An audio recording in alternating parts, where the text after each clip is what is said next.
April 12th. It's being conducted in the Mary Baldwin Room of the Cheshire Library. And we have done the roll. I guess we could do it again if necessary. Ms. Pagano and Mr. Walsh Have entered the room have entered. and are seated. So we now have a full So you quorum. have full quorum, Mr. Chairman. And we've done the pledge, but we can do it, if you want to do it again for those that weren't here, I'm fine with that, but otherwise we've done it. And so what we'll do is we'll commence with public communications on our agenda, and we begin with a proclamation on a National Therapy Animal Day. We do have some members of that group and some furry members as well. So what I'm going to do is I'm going to invite Kathy Jerome up to the podium. I'll give a general proclamation, and then they'll give a more fulsome bit about their organization and the importance that they play in our community.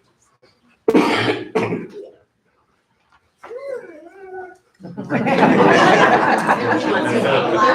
we feel. Absolutely. Good. I'm not afraid of dogs. How are you? I'm good, thanks. This is a proclamation of National Therapy Animal Day, which is April 30th, 2022. So this is sort of in advance of all those festivities. But anyway, whereas pet partners and their therapy animal teams in the town of Cheshire play an essential role in improving human health and well-being through the human-animal bond, and whereas pet partners therapy animal teams interact with a variety of people in our community, including veterans, seniors, patients, students facing literacy challenges, and those approaching end of life. And whereas these exceptional therapy animals who partner with their human companions bring comfort and healing to those in need. Now therefore, I, Tim Slocum, Mayor and Chairman of the Town Council, on behalf of the entire council and all the citizens of Cheshire, by this proclamation, we hereby recognize Saturday, April 30th, 2022, as National Therapy Animal Day in Cheshire, and acknowledge therapy animal organizations for their important work in our schools and the community as a whole. So thank you. Thank Do you want to say a few more things? And this is called, and I just Absolutely, whatever makes There we sense. go. Hi, I'm Kathy Jerome. This is Max. Max has been a registered therapy dog since 2017 through Pet Partners. He's gone through the certification. It's every 2 years, so he's gone through it a couple of times. It's a great program. We started out by going to senior centers and then hospitals, and then with COVID, those were kind of suspended for a bit, those programs. And this opportunity was with the Cheshire Public Schools, so we jumped at it. Max and I go to Doolittle School. We go every couple of weeks. The kids love him. I wasn't sure how he would do in a school. I mean, he's great with everybody, but just a lot of kids. Because we see we go to 15 classrooms in 2.5 hours. So it's every 10 minutes we're popping into a different class. I think he does this. He has figured out, he sits on their desk. And sometimes he lays down. And some of the younger grades will make a little bed for him on their bed, and then it's hard to get him out of there. But it's been really gratifying. And what I was surprised when I first started going there was that there were some kids, and not necessarily kindergartners either, that would say, "This is the first dog I've ever touched," or "I'm afraid of dogs." And so some families don't have pets, some cultures don't have pets. But now, 7 months into it, I don't have any kids say that to me. And as you can see, he's pretty well on that. This is what he does with the kids' desk. He was like there. So the kids, he's a good one for the kids to start with if they have a fear of dogs, because he's just so gentle. But the kids are great. They tell me about their dogs, if they have them, their grandparents' dogs, their neighbors' dogs. They tell me all their family secrets about their fish and their gerbils and their cats. And it's been really fun. And the Pet Partners has been really supportive. We get a lot of educational material from them. So thank you for having us. Thank you. Thank you. If you want to do a little dog walk, whatever you call it, you get that too. Show it off, Be the best part of the show. I'll start with you about that. You could probably come here every week, right? Do a little therapy. I was gonna say, you should have some council meeting. At least a budget. Mellow this out. I know, these days I did stay on my drugs before I came here. I was like, no, this is just pretty much him. Maybe. How are you? We're friends. I think we should institute lying on the desk for council. There you go. Hey, Pooch, what's your name? Chloe. Chloe, just like the label. Did you? There you go. Shih Tzu Bichon. That's my dog's They call name. the teddy bear. Yeah. And your dog is? It's The The rabbit? You should expound on that. I don't know, but Chloe's like rabbit?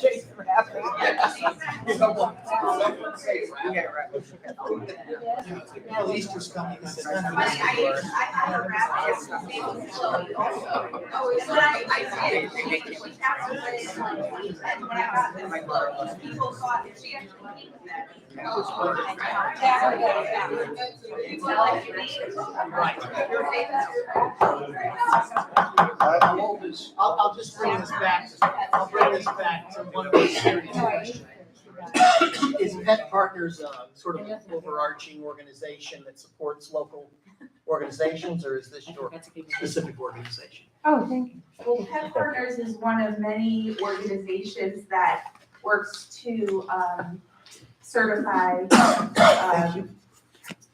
pet therapy teams. So Right. there are a few, there are, I guess, several organizations, but a few that are kind of the most reputable, Pet Gotcha. Partners being one of them. So it's a certifying organization. Excellent. One of my colleagues had that curious question, so that's a great answer. Thank you for that. Okay, we now move along to recognizing the Friends of the Cheshire Public Library, which we couldn't do in a better venue. We're among friends, and they didn't have to travel far from their real interests. And so with that, I'll invite all of you up if you would like. I'll go to the dais over there, whatever you call that thing, podium. And I'll read a proclamation if anyone wants to come up and then talk about all the good work you guys do. I would welcome it. I welcome a crowd.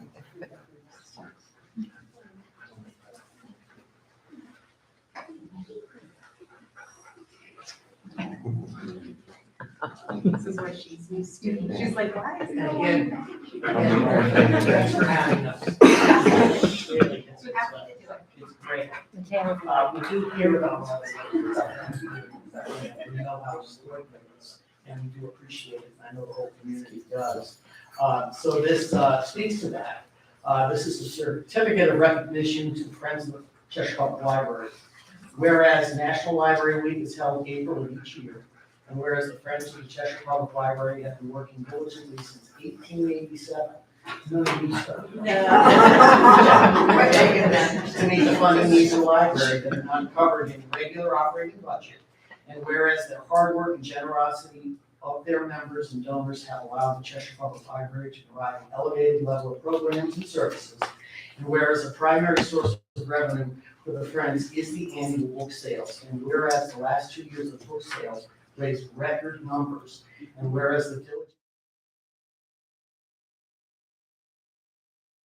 during the pandemic. Now therefore, I, Tim Slocum, Mayor and Chair of the Town Council, on behalf of the Council and all the citizens of Cheshire, do hereby recognize the Friends of the Public Library and offer our sincere appreciation for their very hard work. So thank you all. Thank you. I'd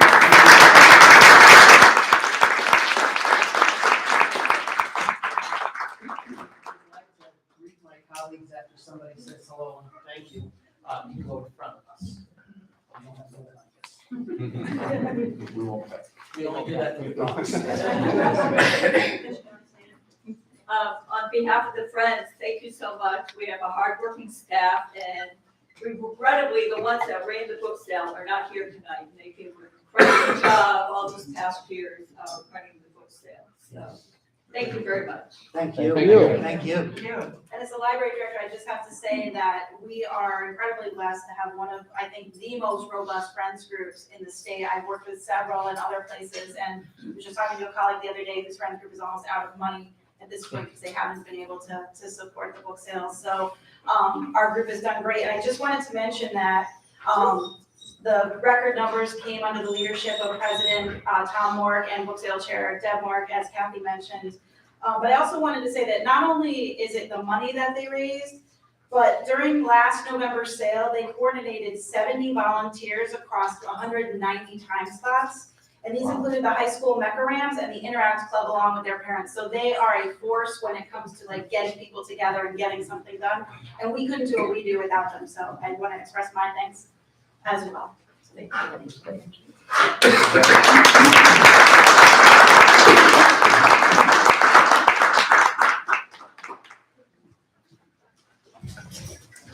Thank you.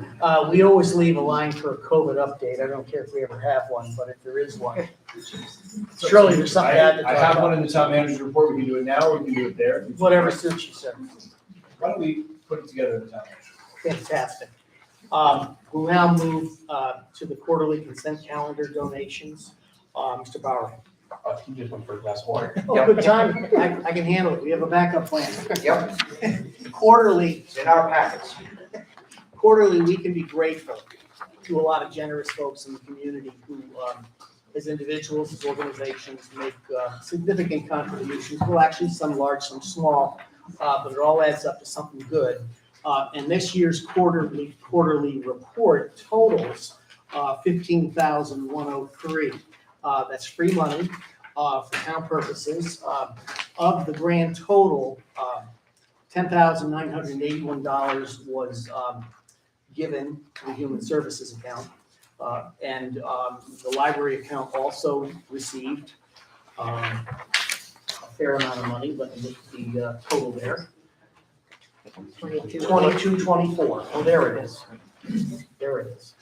And then the police gift account also got $100. So that just generates or demonstrates the quality of the giving in our community. We greatly appreciate it. And as part of our consent, every time we have a monthly meeting, we're always accepting donations. So keep them coming, folks. Thank you. Thank you for bailing on me. I needed a drink of water. Okay. He needs water. It's really fine. I couldn't have done it without you. Oh, boy.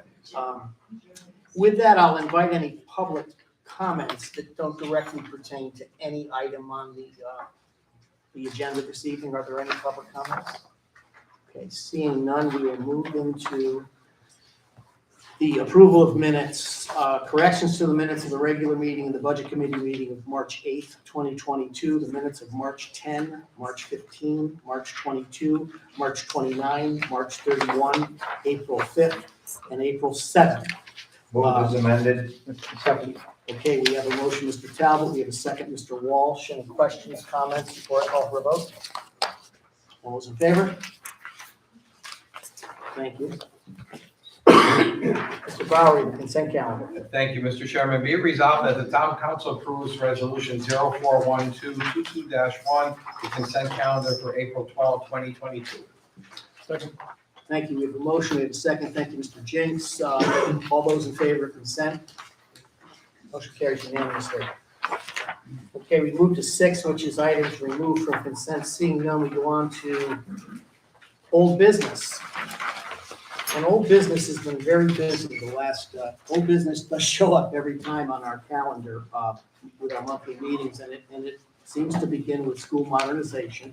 We always present an update, but tonight's a very important opportunity to get a very good update, fulsome update.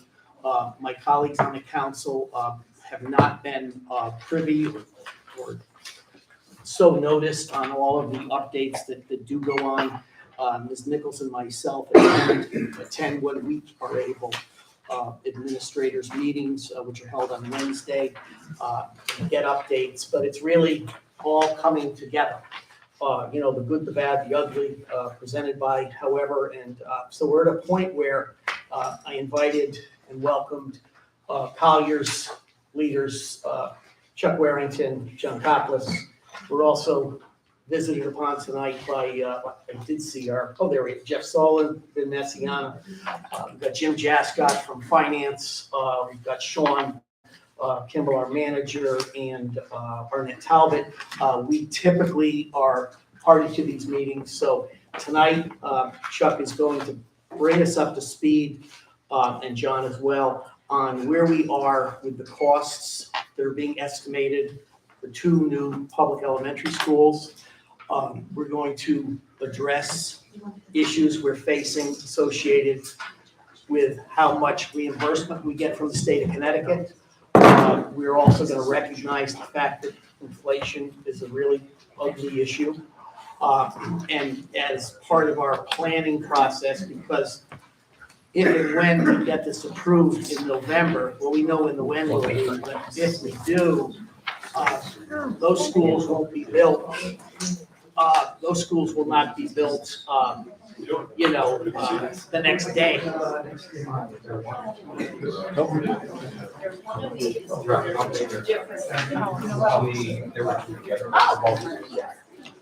Well, thank you for the interruption. But anyway, right. They were sticking together. We had 10 minutes to put it on the table.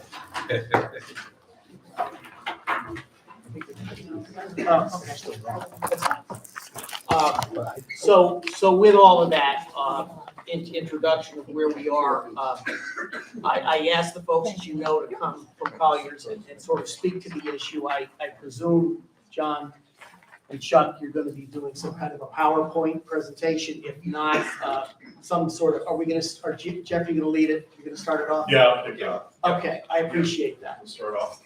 Yes.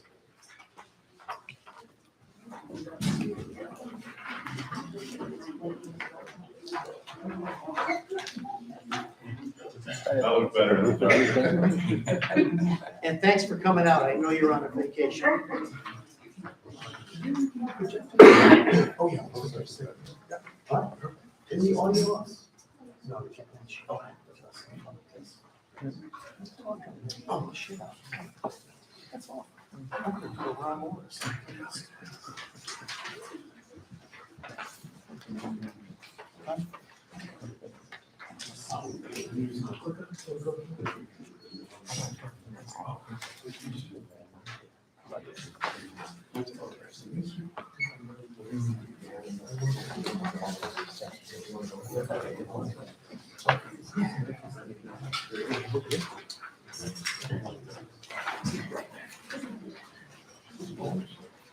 Everybody ready? Thanks for your patience as we set everything up. As Chairman Slocum mentioned, I'm Jeff Solon, the Superintendent of Cheshire Public Schools, and I'm thrilled to be able to come here tonight and kick off a presentation kind of surmising, it's fair to say, basically 7 years of work. Most recently, the last few years of work are what we're going to cover this evening. And it's our Cheshire Public Schools Next Generation Phase 1 plan. Just a quick overview of the agenda for this evening. Current building conditions, updated enrollments, additional updates that we have outside of the enrollment realm, state requirements, and then a financial update is Chairman Slocum referenced. Average age of our schools, we've been using this slide a while. It started at 67 and a half and it's 71. And now that we have been updating this. Sorry.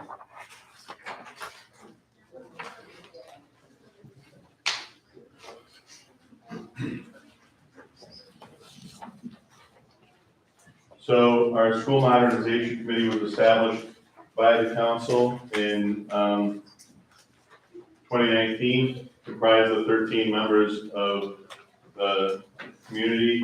I see Chuck Ness, our chair at the rear of the hall here. I appreciate him coming this evening. Assisted by the leadership of the town and Cheshire Public Schools, guided by an experienced firm hired to support the process, and that's Colliers Engineering. Chuck Warrington and John Cuff here representing them this evening, with a final report issued in April of 2021, a year ago now. So the plan was the construction of the North End Elementary School, which will serve students in grades pre-K through 6 at the corner of Marion and Jarvis Roads, and the construction of a new Norton Elementary School on the existing Norton site behind that current building. It would also include the demolition of the current Norton School in Darcy and move Darcy to the new North End Elementary School, vacating that building and vacating Chapman as well. So we're consolidating 3 very old school buildings down to 2 new buildings, 2 larger buildings. The reason those buildings have to be significantly larger is the fact that our enrollment is growing tremendously. So our current enrollment, as you see the buildings listed at the far left, with the current enrollment as of, I think, last week, and then our projected enrollment for this current year. That was updated in December of 2020. As you look to the far right, every building in green illustrates where we're above that projection from this year, and in many cases, significantly so. The high school is below the current year projection. We had some students go to private schools during COVID because they could go every day. The high school was the only place where we couldn't facilitate that, and just not. The data doesn't include 37 open choice students that we have, or students educated outside of our school buildings. So we have transition programs we're required by law to facilitate for students 18 to 21 who need additional supports, things like that, or special ed programming outside of the district. So our overall student body population is 4,275 students. SLAM is the firm that was recently hired to conduct an evaluation of our enrollment and identify a projection for our enrollment. The current enrollment that they had indicated was 4,193 for this year. Obviously, we're already above that by about 150 students. The 2031-32 has a high range enrollment of 5129, the median prediction of 4995, with a low prediction of 4778. Some of the major considerations influencing our enrollment, our construction is one significant consideration. This map illustrates a number of projects that were approved or recently constructed, or they're planning or pending construction, or they are under construction at this time. If you've driven around the community, you've seen houses being built or work being done. I mean, it's kind of ubiquitous now as you drive through Cheshire to see that work being done. And I, often say, people don't move here for the nightlife. They want their kids to get a great education. It sells homes. And a lot of these homes that we see being built are larger family homes that will certainly influence our enrollment. On top of what we see is a significant birth rate increase. So about 6 years ago, we had seen a steady period of child births in Cheshire, the Cheshire residents, under 200. But that number has climbed over 200, well over 200, about 6 years ago, and it's continuing to maintain a higher level. Why that's relevant is that for every child that is born in Cheshire, about 1.5 children enroll. They don't multiply after birth, but when families move here, many families move here after they have kids in other communities. So the child is born someplace else, your child's getting ready to be a school-age child, and they move here. That's fairly logical. The enrollment versus our building capacity is relevant. This year at Darcy School, we were over the capacity. Our enrollment exceeded the building capacity. Thankfully, we had space at Doolittle to move kindergarten classes from Darcy to Doolittle. And that wasn't a major impact because most of the kindergartners who attend Darcy School live in that community, in the Doolittle community, so they will continue. What I think everybody in the community would want to avoid is starting in one school and moving to another and being bounced around. It's not great for kids and their education. It's tough for families to plan that way. The red boxes that you see are when those buildings would exceed their capacity. The issue is that our K through 6 enrollment at the most recent enrollment study will increase by 25% over the next 10 years.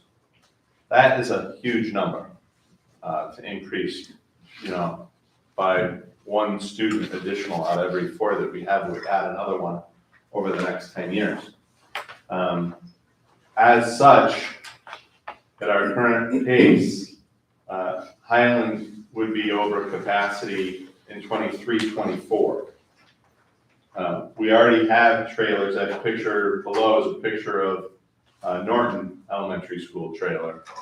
We would have to add additional trailers. We do have a trailer at 2 actually at Highland now.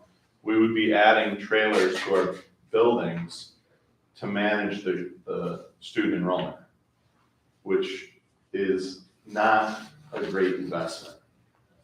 It's not great instructionally. It's not great for kids moving in and out. It's not great for us recruiting teachers to work in trailers. It's not great for home values. So you can see the buildings, the Chapman and Norton, then ultimately based on this most recent projection, over capacity in 26-27. So some of our conclusions from the enrollment piece, again, K-6 enrollment increasing by 25% in the next decade. That's a huge jump. It's great growth for our community, but there's obviously an impact on our school size. Building capacity is soon eclipsed, and as such, we have a couple of different options there. We ramp up class sizes. We have teachers on carts and or classes in trailers. It's probably a combination of the 3 of those things to try and manage this swell in our enrollment. The 6 through 8 option is really eliminated at this point in the game. The growth exceeds the removal of 1 grade.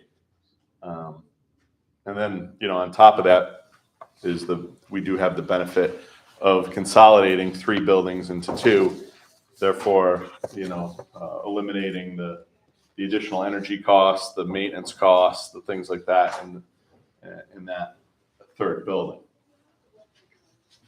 So some of the state requirements, and I know that the council's been privy to this before, but there are 3 resolutions that must be adopted by the council to move forward. Not this evening, I don't think that's the plan, but next month. Establishment of a building committee, the approval of schematic design and outline specifications for the building, the authorization of the Board of Ed to submit a grant application that's all in one fell swoop, and then the establishment of a referendum date. And then the educational and space standard is something that I'm going to pass over to Chuck, who can walk you through the space standard and then the financial component of all this. All right, thank you. Chuck Warrington, Director of Project Management with Colliers. Thank you. It's been a while since we saw you. It's hard to believe it's been a year since we issued the report. So a lot of work has been done, as Jeff said, really fine-tuning the programs and taking those early budgets that we established in the report and really focus them into really into one. And what you're seeing tonight is really the culmination of that. So this slide here, the state of Connecticut, one of the major drivers for reimbursement, and this is a reimbursement tool. Some folks think it's a square footage tool, it indicates, but it's really a reimbursement tool that tells the Office of School Construction Grants Review, we call that OSCGR, indicates to them whether a project will be fully eligible for the full reimbursement rate that is established by the state. It's not by their office. It's an angelic formula. They have no control over it. But for each of the individual grades, for the range of grades in a school, K to 6 and pre-K to 6 in our situation, and this is an abbreviated graph. This is just a condensed version. It'll say for a certain enrollment, you assign a certain square footage per student, you plug it into a formula, and then you figure the average of the grades per the square foot per student, and you multiply it by the projected enrollment that was prepared by SLAM or other professional demographer. What that space standard is they're saying that they'll reimburse if you build within that space standard. And that space standard is a little technical, is the inside face of exterior walls. It's not the gross square foot, so there's a little bit of a difference there, but we compare those. They'll reimburse you on the eligible costs only, 100% of your reimbursement rate. Now, it's really important to understand whether it's a new construction, a renovation, like new construction, extension, alteration, there will always be an eligible cost for the project. In the past, we've worked with districts where they thought everything was 100% eligible for reimbursement. The way they do what they call the priority list that goes to the state, you'll see the total dollars, it'll say estimated reimbursement, and it's your percentage times that. Well, that's, again, estimated. Every project has an eligible work outside the property line, automatically ineligible, legal fees, bonding, financing costs, and a few other smallware costs that are associated with it. We've estimated those based upon our experience. But the space standard is a big driver, and during the study, the SMC report, we were using the space standard enrollment to give us an idea of how big the building will be. A year ago, we knew with the leadership at OSCGR that they would not allow us to vary by more than roughly 10% of the space standard. You couldn't build above that. Otherwise, they would tend to discourage putting you on the priority list. We think that's changed with change of leadership. But what it allowed us to do is give us a range. So if you look at the report, you'll see a low range. That's building to the space standard. Very few times do we see a district build to that, typically because of the programs, especially in elementary schools, your math intervention, reading intervention, special education, and other special programs. They tend to lead us to build above the space standard, leading us to a reduced space standard ratio for it. And again, those are ranges. We added 10 or 15%, I can't remember which one it was, to it because of our experience on the high side. And technically what will happen is unless we receive a space waiver from the state for the additional square footage, they're going to take the ratio. And I'm going to use an example of if your space standard is 90,000 square feet and you want to build 100,000 square feet, you divide the 90 by 100 and it gives you 0.9. You take that 0.9 and multiply that by your reimbursement rate and whatever that effective rate is. So if it's 40%, it becomes 36% without a waiver. So really important to understand it because it can affect the reimbursement rate in your district, what we call the district share, and then ultimately the estimated, the tax impact to them. So that's just kind of an overview. The space standard is very important, and we've been talking about that quite a bit.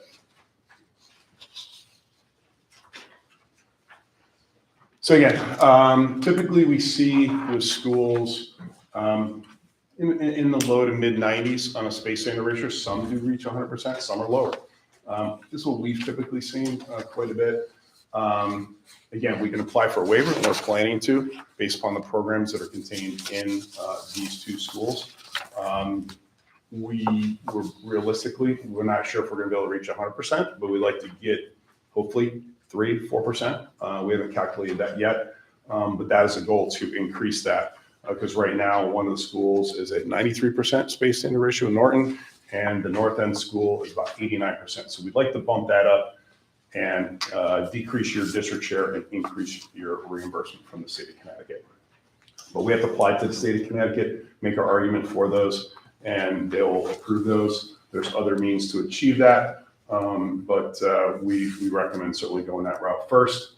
when we're calculating the reimbursement and the percentages, so each percent, roughly $300,000 per percent, or plus or minus, but in that range. So if we can get 3%, that's an extra $1 million that you'll get reimbursed. You won't have to pay.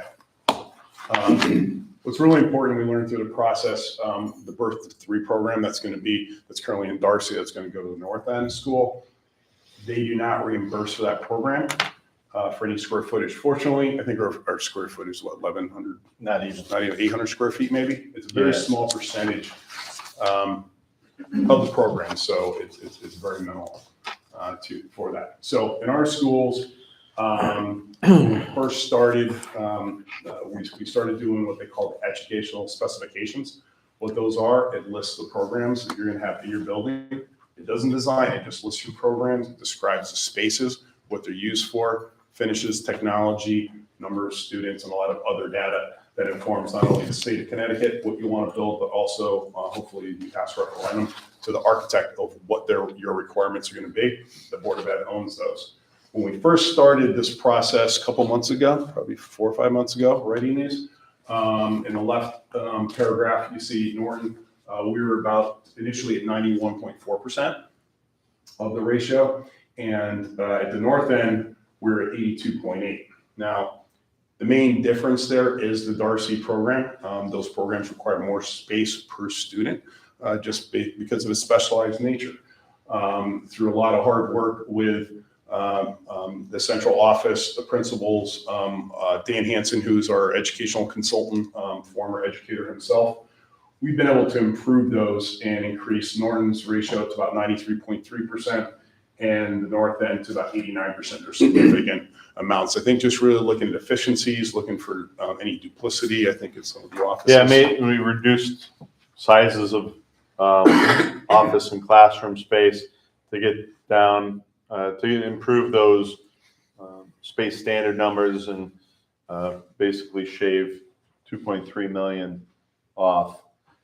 But really, as Chuck's saying, that the reason that North End school is so different than Norton, the two schools, K through 6, are identical. What's different is infusing Darcy into that North End school, where we would see significant savings in closing that building and provide a better environment.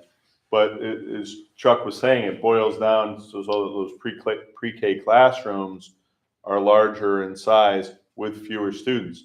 If you look at the Darcy element within that building, the pre-K programs are at a 66% reimbursement rate on their space standard. That's why the building overall comes in at 89%.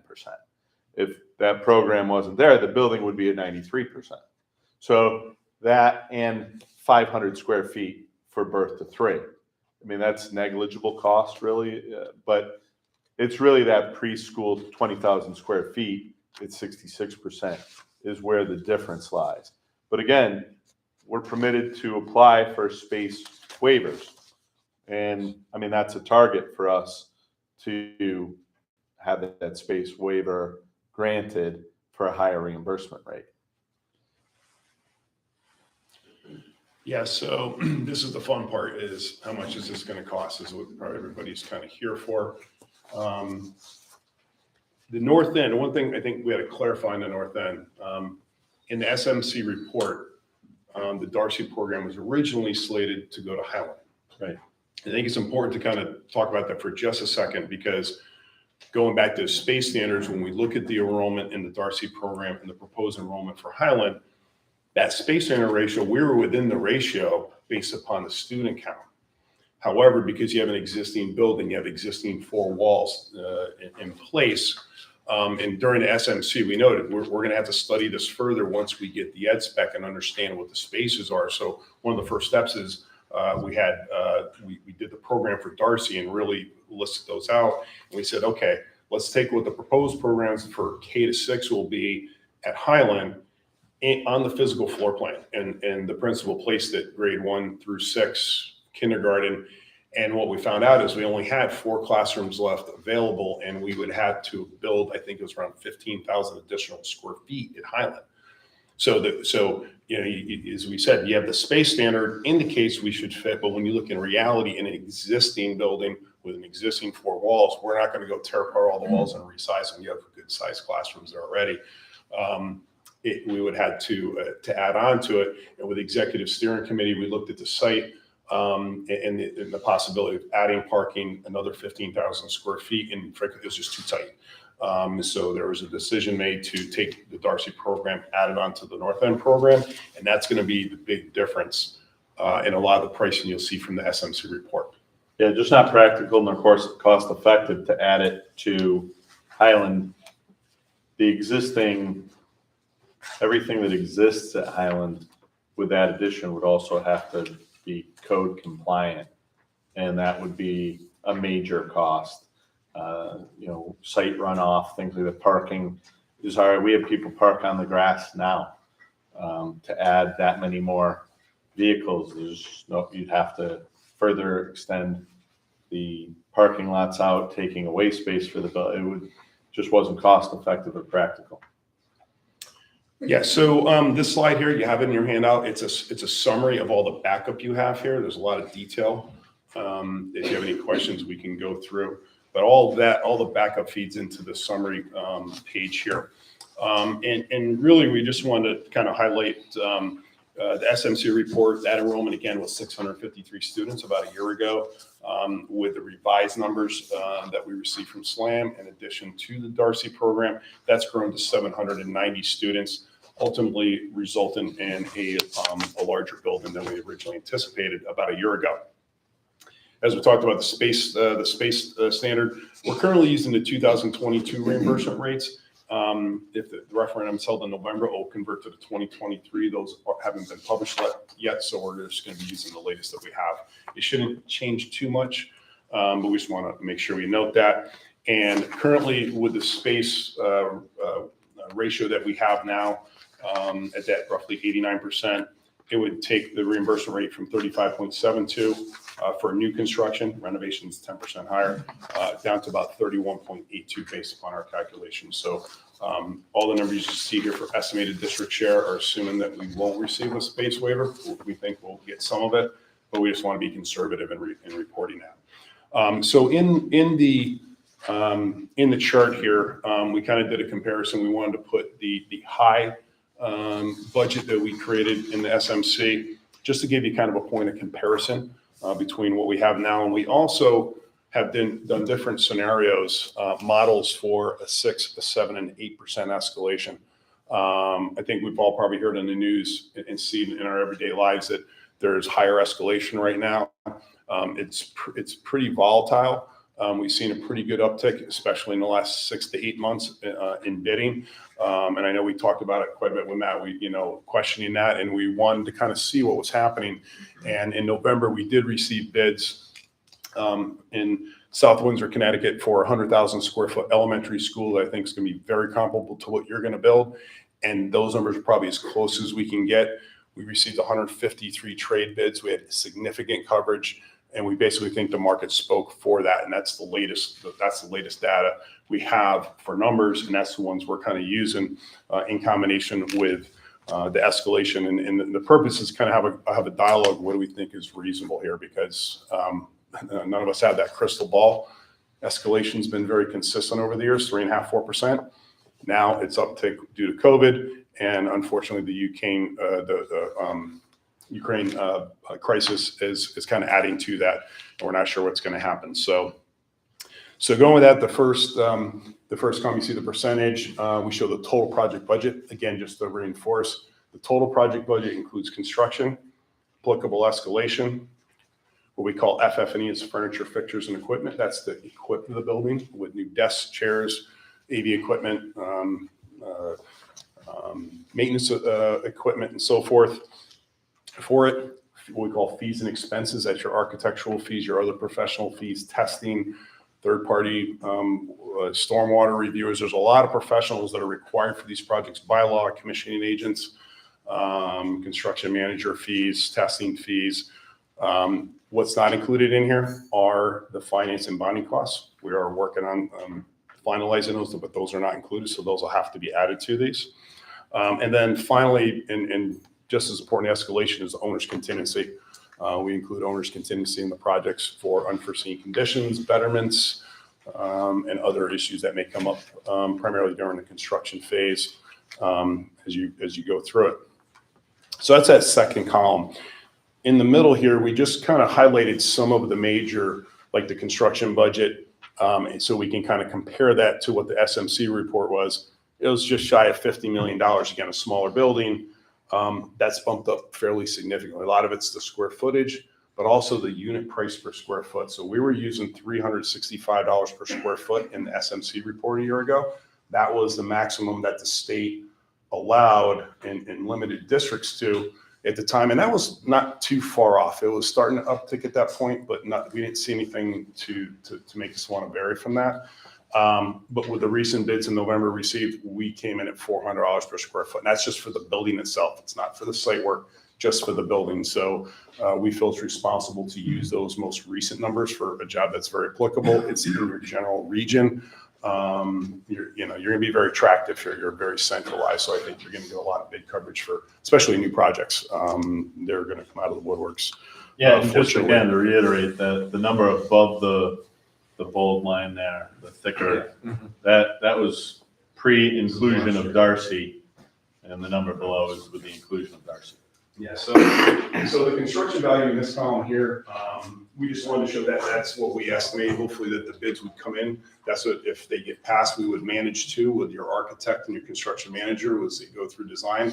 We're going to be estimating and making sure it's fitting within that.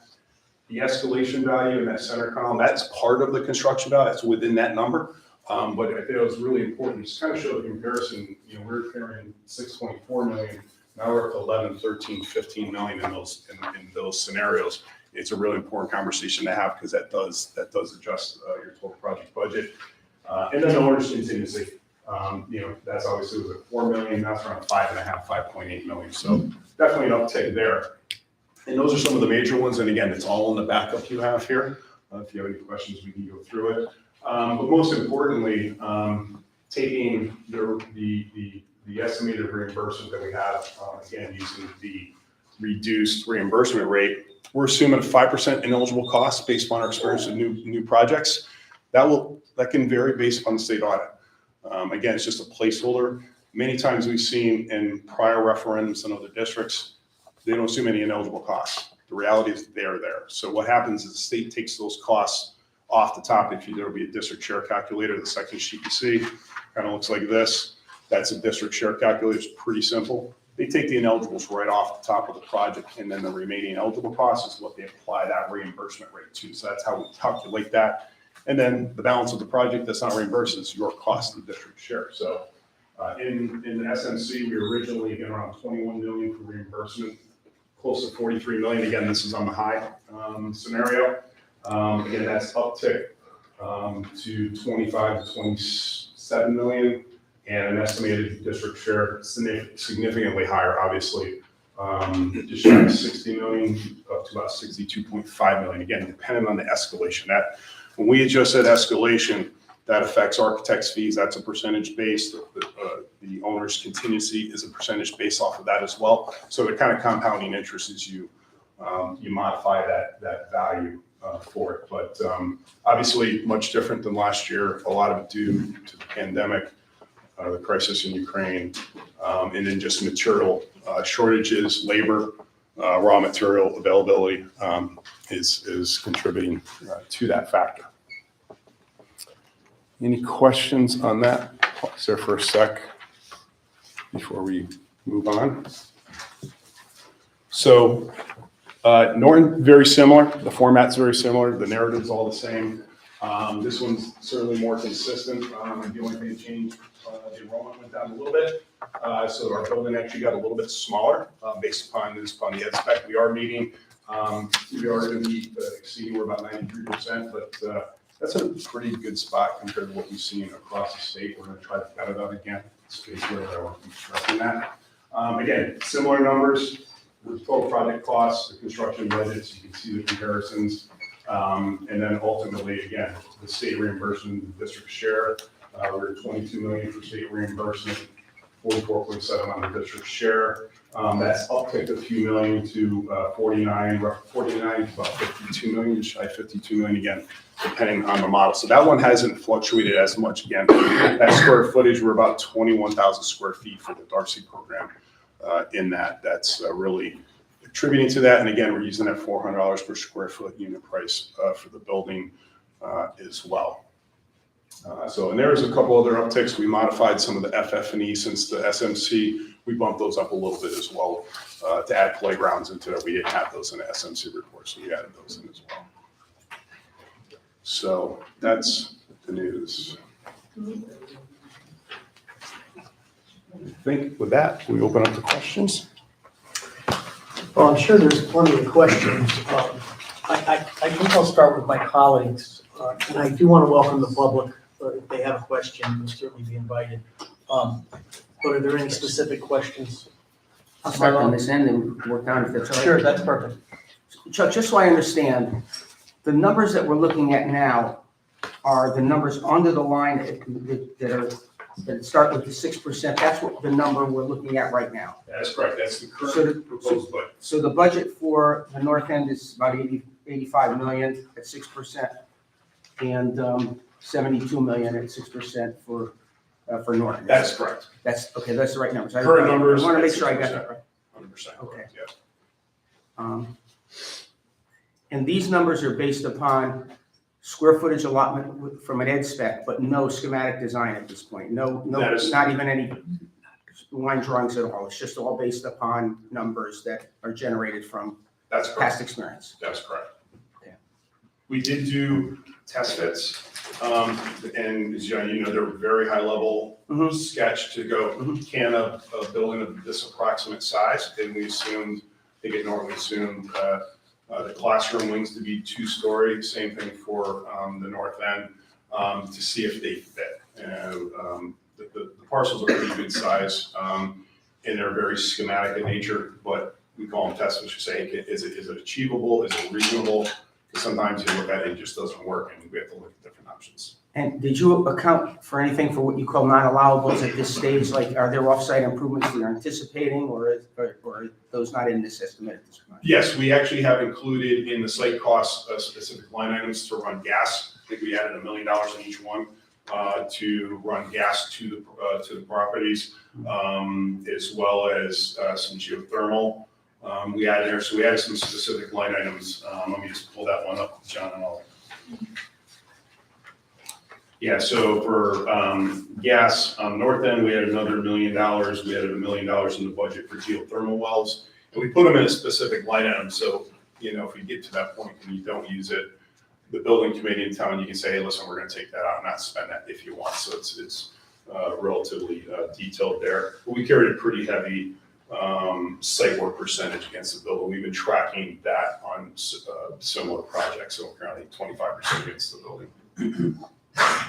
Thank you.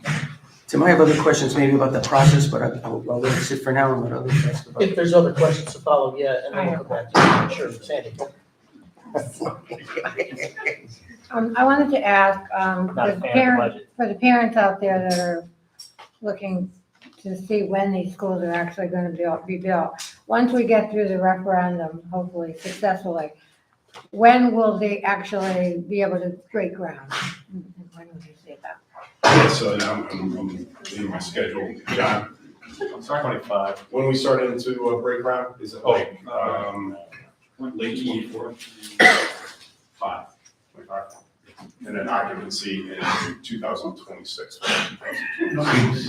Construction 25 and Occupancy fall. occupancy 20. Okay, thank you.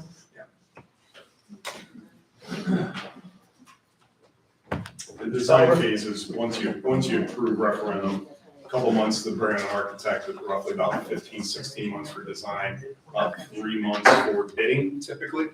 And then these are in the 16 to 18 months to get the building up, and then a few more months for site work. So the proposal here carries escalation over that time period, whereas I think, we all hope that won't occur, that we're seeing escalation at that high level for as many years out, but we're covered if it does. Thank you. Question, so as we look at the North End School, obviously, the Norton School is relative, although there's some carrying, jumping in, this price, but obviously this is over a $21 million jump for the North End School. Is that almost all attributed to adding Darcy to that project? Yes, Okay, that's where the square footage comes from. okay, so that's, It's a major portion, but that delta of 30, when you take 115,000 times $35 square foot, that's a big chunk of it as well. That cost per square foot is pretty significant. and that $20 million is better spent putting it there than keeping that's a lot of money over, even I realize it's over time, but upfront, $20 million to move the program from Darcy to the school is a pretty hefty chunk to pay upfront. And there is a value that will exceed that $20 million by consolidating these programs. I think that ultimately is a question for you guys to determine. We are, like we said, closing that building. If you want to audit that out in terms of the cost of fixing or maintaining Darcy, we can take another look at that. That wasn't in the original plan, though. Okay. I was like, that's a pretty big chunk of change, $20 million to add that program there. And then my other question is, go to the rate. You talked about the rate, and your notes say that the reimbursement rate for 2023 has not been published yet. Is there a possibility, I guess anything's possible, but any expectation that rate will come down in next year, that we won't be looking at even getting this rate, that we may be getting something lower? They stay pretty steady. We see them stay pretty steady. It might be a point or two either way. Usually within a point. I've seen one district swing about 3 1 year, but then it stayed consistent. So we see them staying pretty consistent.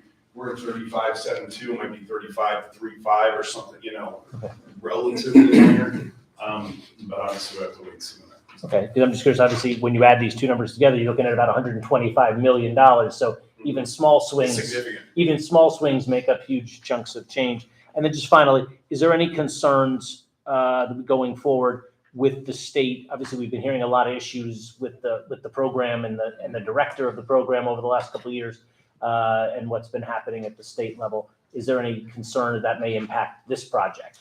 From our conversations, and we haven't seen it. They're proceeding to meet with us. We've met with them multiple times. Certainly, the tone has changed there. It's a much softer tone, but they like the program. It's well laid out. It makes sense to them. I think with the percentages we're looking at, I suspect, having worked with them, that they always want you to get closer to 100%. That's just the bottom line. But I think your program is really driving that. So I don't see at this point any indicators in our meetings that would. They're going to keep going with the program. They know, school improvement and education improvements, especially with COVID, is important. So the program's not going to stop, from what I've seen. Okay, thank you. Mr. Walsh. Thank you.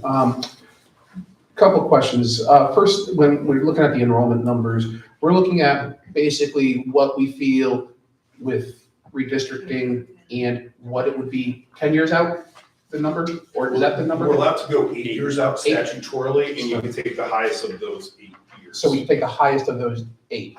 Correct. Now, say for instance, this referendum does not pass, and you could probably answer this better. You already mentioned temporary buildings. Now I'm looking at 3 schools that will be beyond capacity. So those 3 schools would definitely have to have temporary buildings, correct? And then Darcy will have an issue with, because it's already beyond capacity. I don't know how much room you could put into Doolittle, but then Doolittle might end up having temporary. So I think for the people in this town, they have to understand that when we're looking at this, that could cost us millions of dollars as well. Plus, it's not just not looking nice, but there's a security issue that I have a major issue with putting kids in a building outside of our standard school buildings that have a lot better security in it. So I think that's something that we really need to focus on as well when we're going. And yeah, this is going to affect all of us in this town. It's not just those people going to school. It's all of us who have property in this town, and And it's important for everybody to understand the ramifications for our vote when we do vote on this in November and what that could be. It may not be your ideal situation of what you want, but based on the numbers and everything that we have seen here, this is the best avenue for us to go down. And I think, yeah, 20 million, like Mr. Developer said, to add the Darcy program, that is a big nut. But that school could cost us maybe half that to bring it back up to standard. And I don't know, I mean, I think that's something that we're gonna have to look at as well. Plus, I think there's gonna be 2 building sites that will probably end up getting some monetary, something back from them because we won't need that area anymore either. So those are things that I'm looking at, but I appreciate seeing these numbers because they're not, believe it or not, they're not as bad as I thought they would be. Because I was expecting a lot more from what I've been hearing. So, I mean, they're still high, but not as bad as what I was expecting. So thank you. Yes, just one basic question. If you've got the column that says proposed total budget, let's say the 84.9 million, you take the next 3 columns, they don't add up to that. Correct, they don't. Those are just, we extracted those out to highlight some of the major parts of the budget. They add up to won't more add than up to that. it. No, 3 items. So the first one here, we just want to highlight the construction because that usually consists of 80% of your budget. Okay. For constructing the building, the other 20% are our soft costs and FF&E.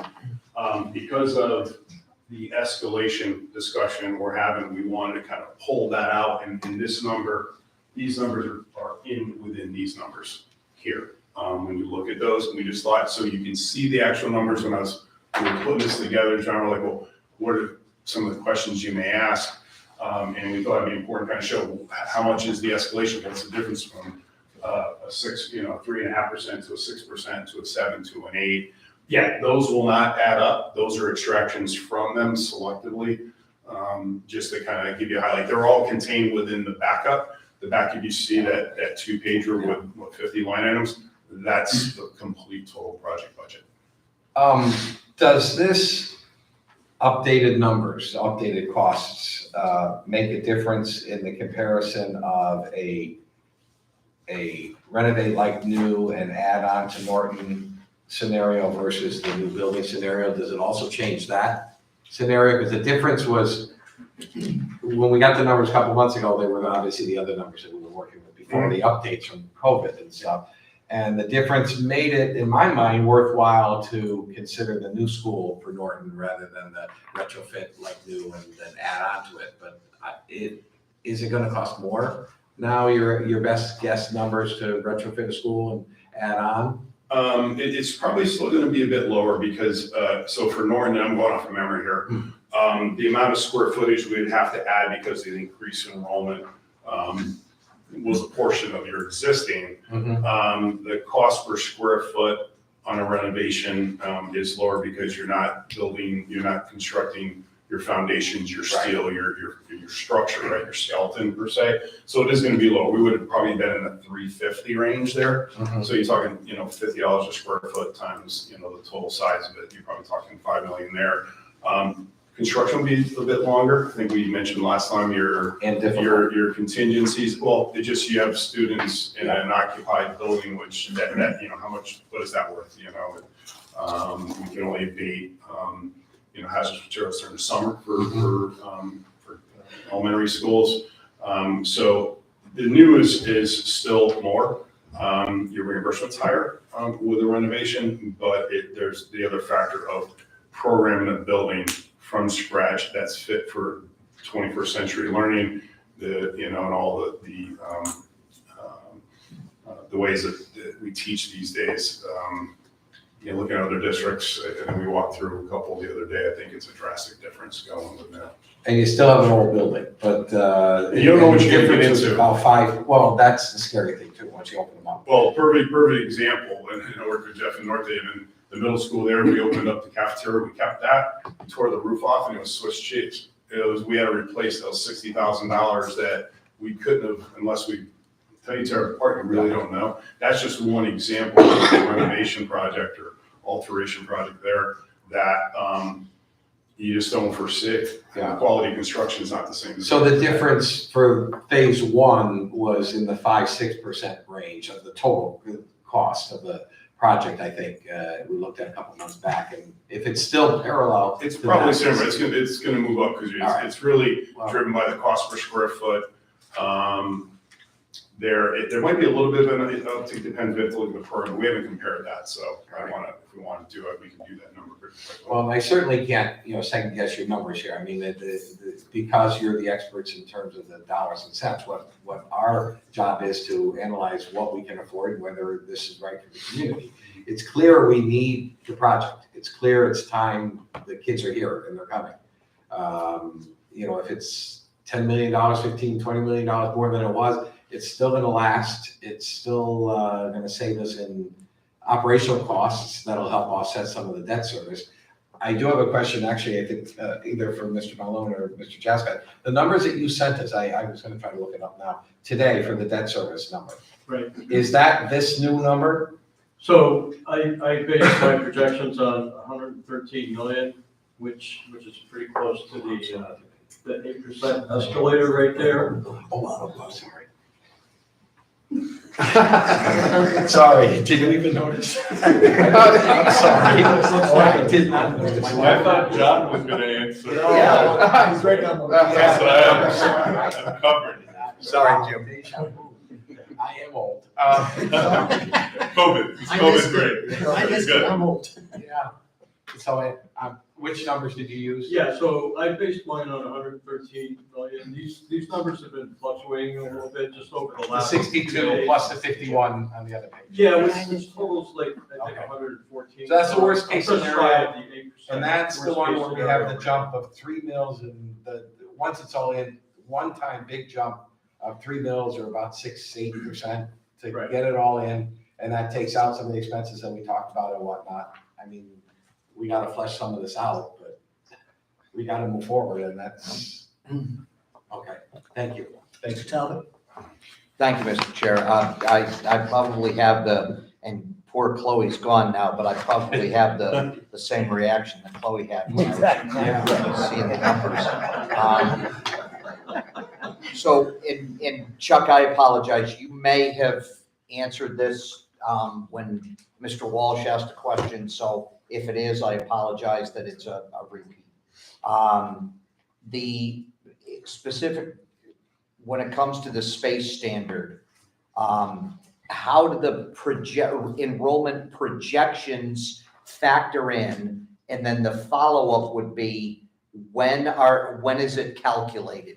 So in other words, the typical submission reaches 92 to 96. When is that calculated for the purpose of reimbursement? Okay, so the first question, the enrollment, how does it play into, so if we can go back to the chart, Jeff. So. No, this you one? just, So that this one. one, you're just abbreviated, it's a bigger chart. Yep. So, what we do, I'm just gonna come on this side, so they have ranges of enrollment for each school. We're in this range, 351 to 750, and you can see the different grade ranges. They give us a prescribed, a very specific, and this hasn't changed for years, square foot per pupil, and down below in the spreadsheet, we basically assign that for each grade, so K to 6, 7 grades. It'll add them up, it'll divide, and then it'll divide by the number of grades, and say, give us an average, I think it's like 129.14, if I remember the number. So what happens is we take that 8-year high enrollment, that 8-year window, and that starts Okay. this October. Got it. 22, 23, and multiply 129 times 651, 661, whatever it is. And that's the number that the state says, we'll reimburse you up to this. This is what your maximum per law is. However, if there's a waiver, if you have extenuating circumstances, special programs that are making it exceed that, we'll take it under consideration and make it administratively accept those additional square footage. So sort of this will reduce that ratio, get you closer to 100%. So it's not capturing the space standard now, because the enrollment projections are going up. So if you're shooting to get as high 90s as you can, which will help the reimbursement rate, you know, if you do it and you capture this point in time now, well, if you do that to try to get the high reimbursement, within 2 or 3 years, you're gonna be at capacity or more for a brand new facility. But you're saying it's done out. Yeah, we look 8 years out, so when you That's, yep, look 8 years out, and some of them are 7 years out, so you get the benefit hopefully of that growing, and then hopefully it levels out.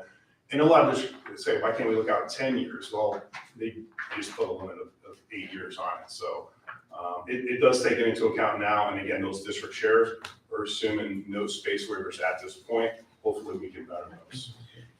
and are you basing the proposed enrollment, let's look at Norton. Are you basing the proposed enrollment per approved ed specs 421-22 enrollment of 661 at the new Norton school? That is correct.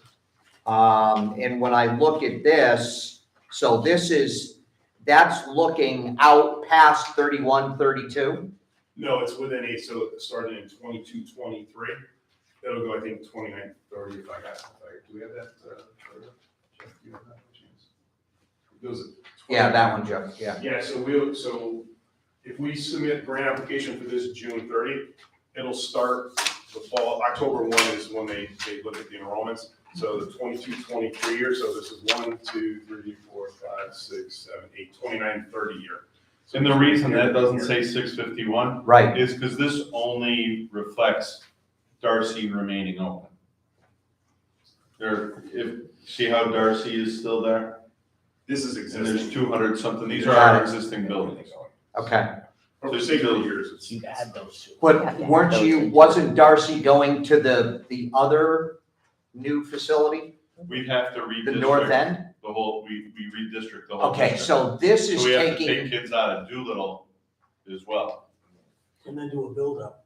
So the whole district has to be redistricted. so these enrollment projections for Norton and for North End Are after are we based on redistrict. redistricting. To balance the district, we have to pull kids out of Highland, obviously. I mean, it's telling us that next year the high will be 810. We're at 809 today. Yeah. So we have to pull kids from all the buildings to balance them. When we do that, that's where the number is 651. And so you've looked at that based on where the students are projected to be and how the district Not would me look. personally, but SLAM. Right, and how the districts would look if you moved, tweaked Yes. it and moved them to. And I had that Elementaries. conversation with SLAM, because I know a lot of people would be anxious about, all right, where would I be going to? So everybody who's in an existing school that's not being built. So if you attend Highland or Doolittle, you would move, if you have to change schools, to a new building. We wouldn't move anybody from Highland to Doolittle in a redistrict. Right, If you have to leave your existing building, you and the kids in your neighborhood, we don't take a kid from here, kid from there. Students in your neighborhood would move to the new building. okay. Can you go back to the North End one again? Sorry. This building? Yeah, and based on those, the numbers below the line there, the 42 to 59, how much of that factors in, how much of that is the Darcy factor then? Of that, because some of that is just natural inflation. Right. So how much of the 17 million is Darcy? The, going from 42 to 59, just round numbers. Oh, okay, for your estimated district share? Yeah, I'd have to break that. I know if I could just go to the total. yeah, So the proposed program for Darcy, gross square foot, roughly 21,000 square feet. Our cost per square foot is like $735, $750, depending on the model. So if you take roughly, 20,000 times 700, we're probably 15, 16 million, and I'm rounding these numbers. on the delta. So the district share being roughly 30% of that, you'd be at 26 of that, so $10 million. Wouldn't it be similar to the Norton one? I'm sorry? Wouldn't it be similar to Norton? Because you said if you take Darcy out, wouldn't Norton and be about the same, right? Yeah, for the Close enough. K to 6 model, the K to 6 So it's model. 59 million for, versus 49 million. 10 million. So 10 million, yeah. Right. Yeah, it's a lot. There you go. That's why you hired Calculator. So, and I think the point is well taken from some of the colleagues that have gone before me then. It sounds like sooner rather than later, we need to do some sort of cost benefit analysis with not closing Darcy and doing something to redistrict it so that you don't have all those students there, but move them around so that once these facilities are available, you're moving a portion of those students in there only because of the numbers. Just so I'm making sure I capture that. Yep. Is the question about taking a portion of Darcy and moving it out? Is that what you're Yeah, suggesting? in other words, we're basing these two scenarios on mothballing Darcy Right. as it currently exists. Sure. But what I would suggest is we need to do some sort of cost benefit analysis that says, if we mothball Darcy, here's the savings based on what the cost is by moving it to a combination of these two schools. Sure, so I think, there's another consideration we have to make in there that Mr. Walsh mentioned a while ago. If you mothball Darcy, there's value to that property. If you do not, then you lose any sort of sales you recoup off that 10 million. The other factor, which frankly to me, from where I sit, is more important, is that I need the programs there from birth through pre-K to K, all under one roof, because of the synergy that occurs within those programs. The birth to 3 and many of our pre-K students are that have the highest significant need of all the students in our community. We do a lot of transition work from that birth to 3 program through the pre-K into K to be able to provide that sort of support. So whereas if I had them in separate buildings, I would have separate staff maybe dealing with these families that have very intricate needs. I think from an instructional space, when I first became superintendent in 2016, I went there because we were talking at that time about Darcy closing, and the educational professionals there told me, most important thing, You gotta keep it we together. gotta stay together. You can't piecemeal us because you lose a lot of the value, not just economic, but really educational.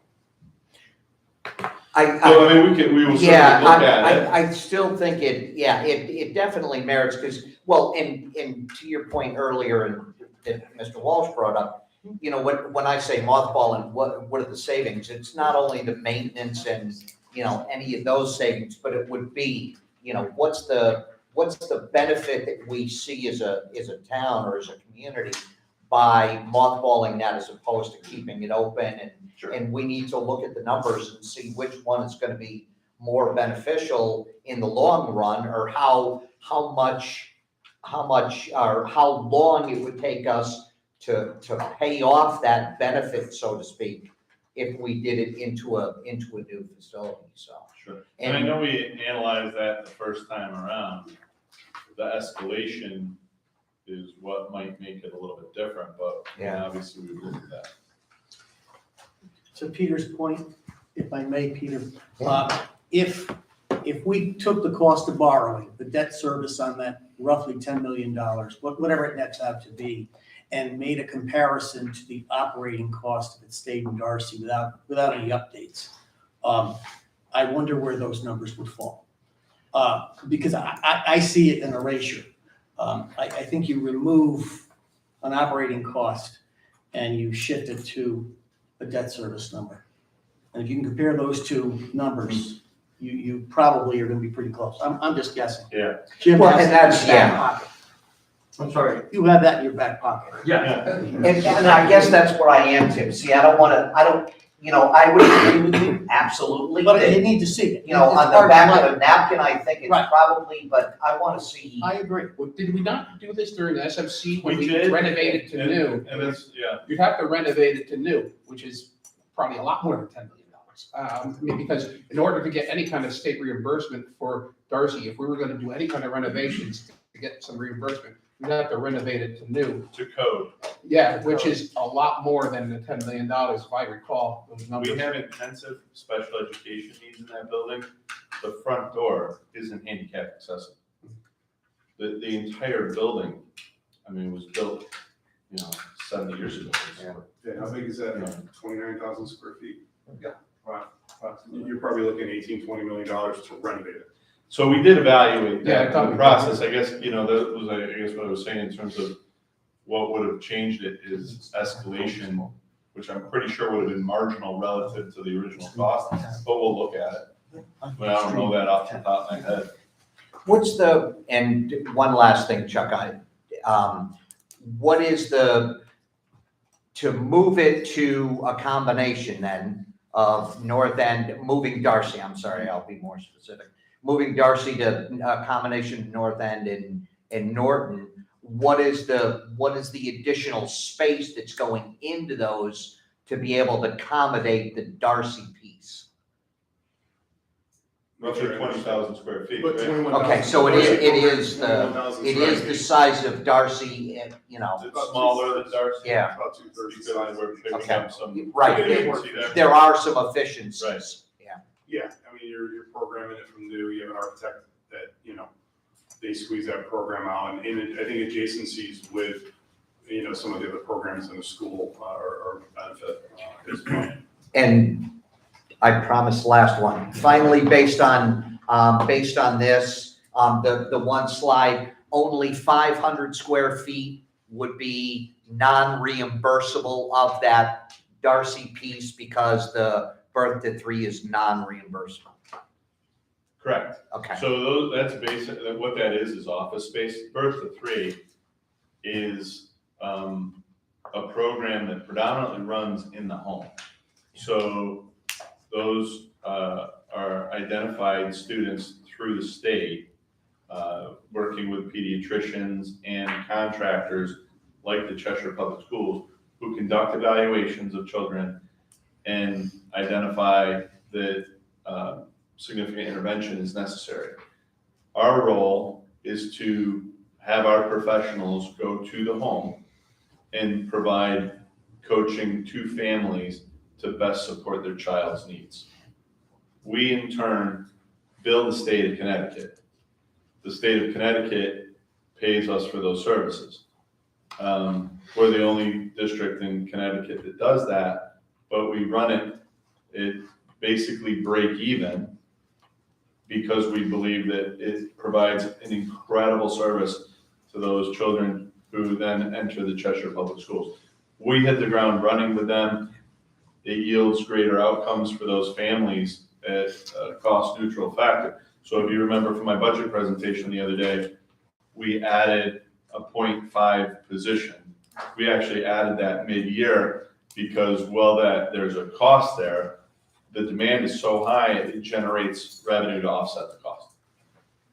And that's the pro. So we really only need a couple of office spaces for billing and things like that. It's pretty small. When we have families come in, which we do now, and they engage in programs like Circle of Security, which is a state recognized support program for families, all families, not just with significant needs, but really we do a lot of that at Darcy. And we'll use like the North End conference space for like pre-K and things that we made a little bit larger. That's why the costs on the pre-K reimbursement are not great. But again, we can petition the state and close that gap. There's a really strong potential, but we didn't want to go with strong potential we wanted to provide the worst case picture with escalation, with square footage, all those factors baked into this with optimism. I would bet Vin's salary that, that we will do much better than this, not, markedly better. It's still gonna be expensive to build 2 elementary schools is expensive. That's where we're at. Excellent, thank you, Mr. Thank Chair. you. Mr. Jenks? I don't, is there anything left? or- So we're the last of 9, there's not too many, Yeah, but exactly. especially after Peter Talbot, there's not too many questions. One question on the projections here. You, Dr. Solon, you said we're at 4275 now, right? Correct. So these are the latest projections though here we're looking at, Those were taken from numbers in December. in December, okay. Yeah, and we've grown roughly 120 students since October 1st of this year. That to net enrollment change anywhere to 20 is a more typical number. 120, I said to David the other day, I was in the office, it's the first time I've ever heard in 6+ years as superintendent, the secretary say, oh, well, we don't have that street on our bus map. I gotta call and find out what district you would go to. Where you are. Because we're building new streets and new homes. And that's a great thing for the community, but obviously there's implications for our schools. But don't we need to have this updated to reflect the fact that we're already at 4275? Yeah, we rather can't- than this says 4193. We can't update it fast enough has been the issue this year. I mean, that's not my graph. That was a graph provided by SLAM, and I didn't want to alter their report from earlier in the year. But, they did look at a number of other factors. I know Andrew Martelli and Mike Glidden. Mike Glidden, yeah, worked through this. I think I called him Dan last time and didn't pick on me. But they worked on all the housing chart that we saw and all that. Right. So I think it's pretty close, but yeah, it's escalating faster than I think anybody anticipated.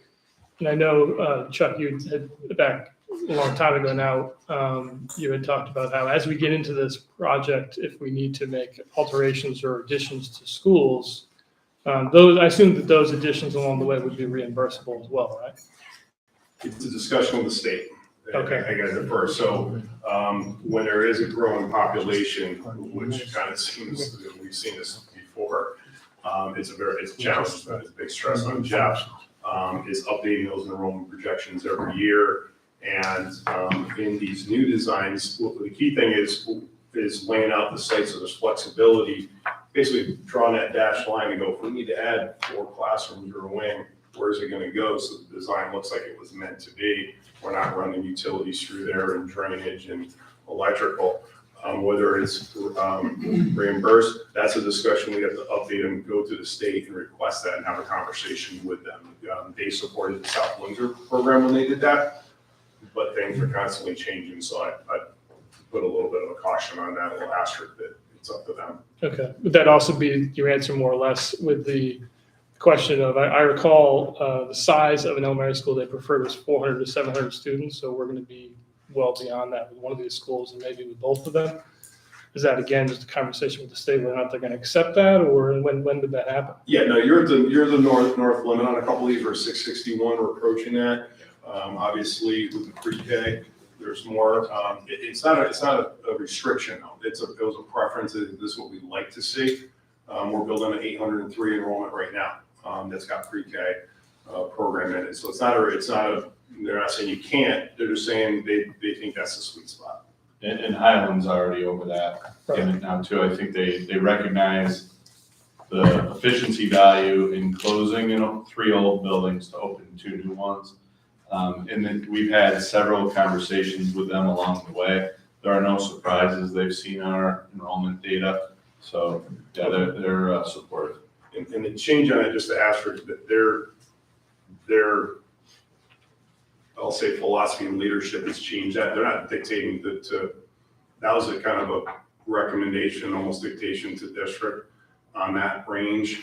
That person, probably read, is no longer there. Their current leadership is saying, we don't dictate to districts whether they renovate or build new. You decide what you want to build.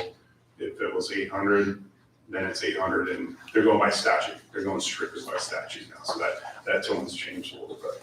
Okay.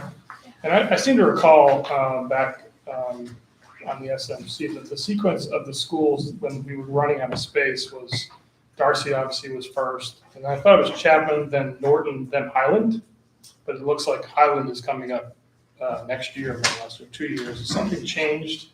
Yeah, where the construction has changed, since that time.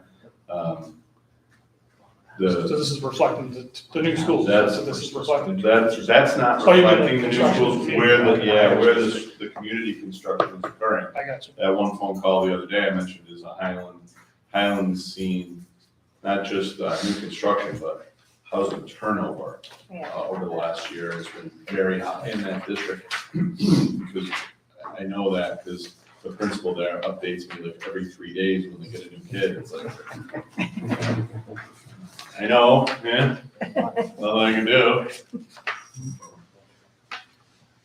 Okay, so that is a big change with the sequence Yes. there. Okay. The traffic study, has that been done yet for the new location for Chapman or no? Presently happening. Presently happening, okay. And then to, I guess, kind of answer I think, Chairman Slocum, your question of how much the operating costs were. I think, Jim, you had told us about $388 a year, $388K a year for Darcy. Does that sound about right? Or Vin? That was the savings, perhaps? We could dig that out of the model. I mean, that's the savings, correct? That was the savings estimate. That wasn't the operating cost, right? Okay. Okay, that was it. Thank you.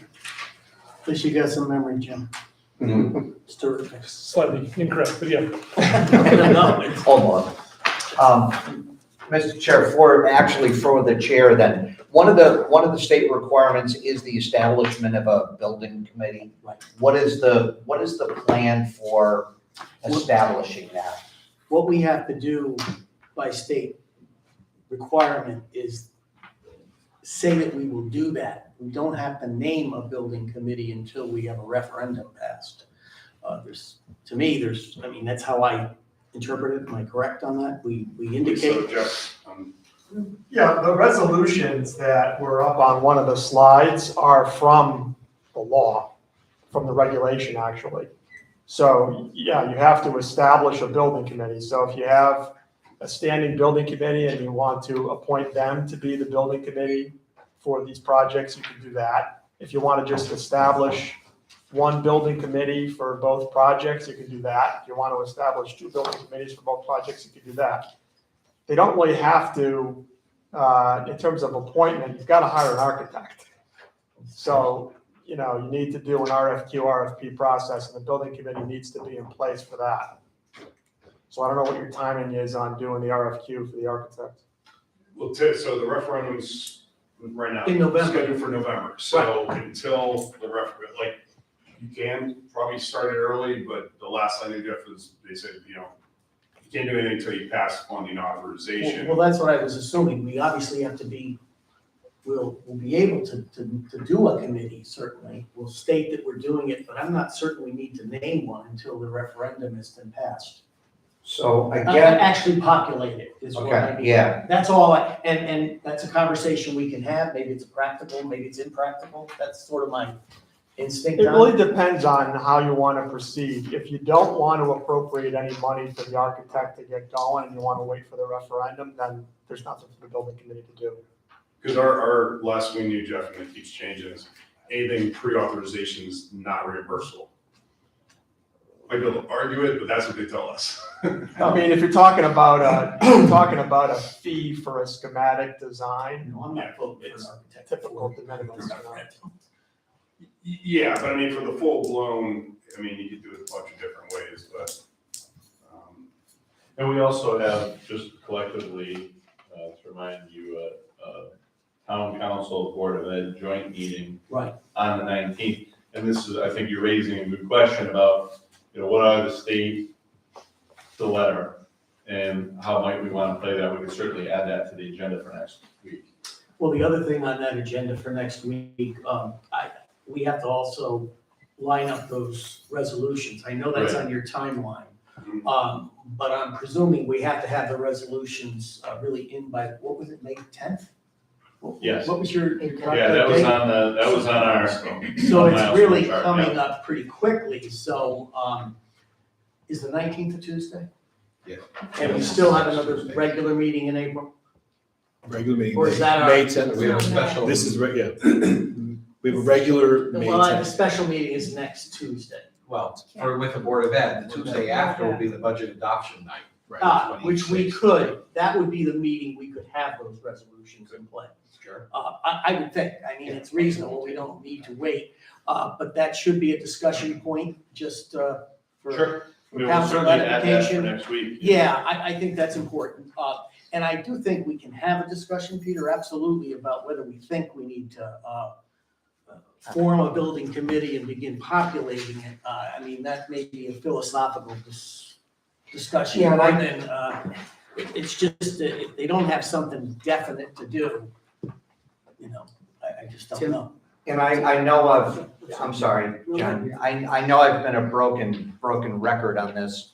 I guess, you see that SMC finished April of 21. Yeah. Not that the executive steering committee has been meeting since that point, but we really have been a year out without a bipartisan team working on school modernization. And that's my concern. I would like to, I appreciate the work that you and Sophie have done. Right. And it's great to have, but I think we're missing something by not having that.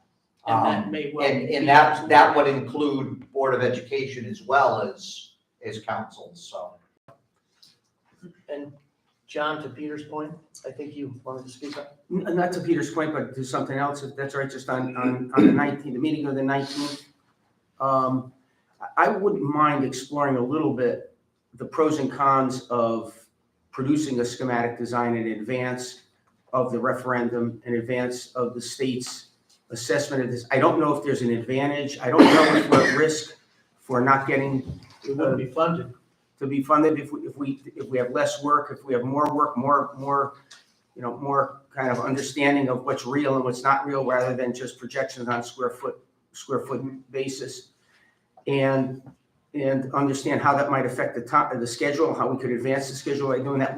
How much we'd have to spend to maybe get some benefits from that process. I wouldn't mind exploring that on the 19th with that joint meeting if that's possible. Yeah, John, and this topic did come up, by the way, when we met with the state Deputy Commissioner Noel Petra. He recommended doing it, and I think there's a lot of validity to, like you said, developing a floor plan, a couple of elevations, maybe a couple sections, to educate a professional estimator what the building's gonna look like. And then a site plan, we have to go with that. I think what I was advising the steering committee is, when we say schematic design, we really had to find what's that product, because those, as you know, those costs can range quite a bit.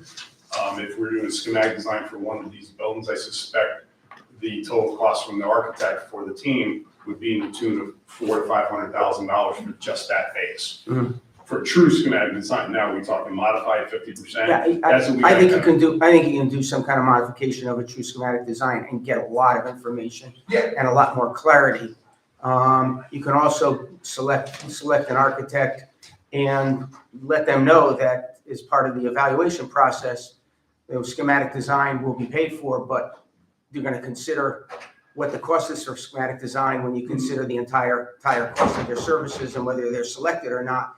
And you might get some very competitive schematic design fees in that process. So I just think it's worth exploring that, because I don't want to make a mistake by just sitting dormant until the referendum. There may be some advantages to not sit dormant in terms of a favorable response from the state, understanding the costs at a better level, and then also advancing the schedule if we're successful, because the schedule is really pushed out, and I'd like to do anything we can. If we're going to do this, let's advance the schedule as much as possible. So it's gonna help with cost and other things. Yeah, So escalation, right? is- just something I think we can explore Yeah.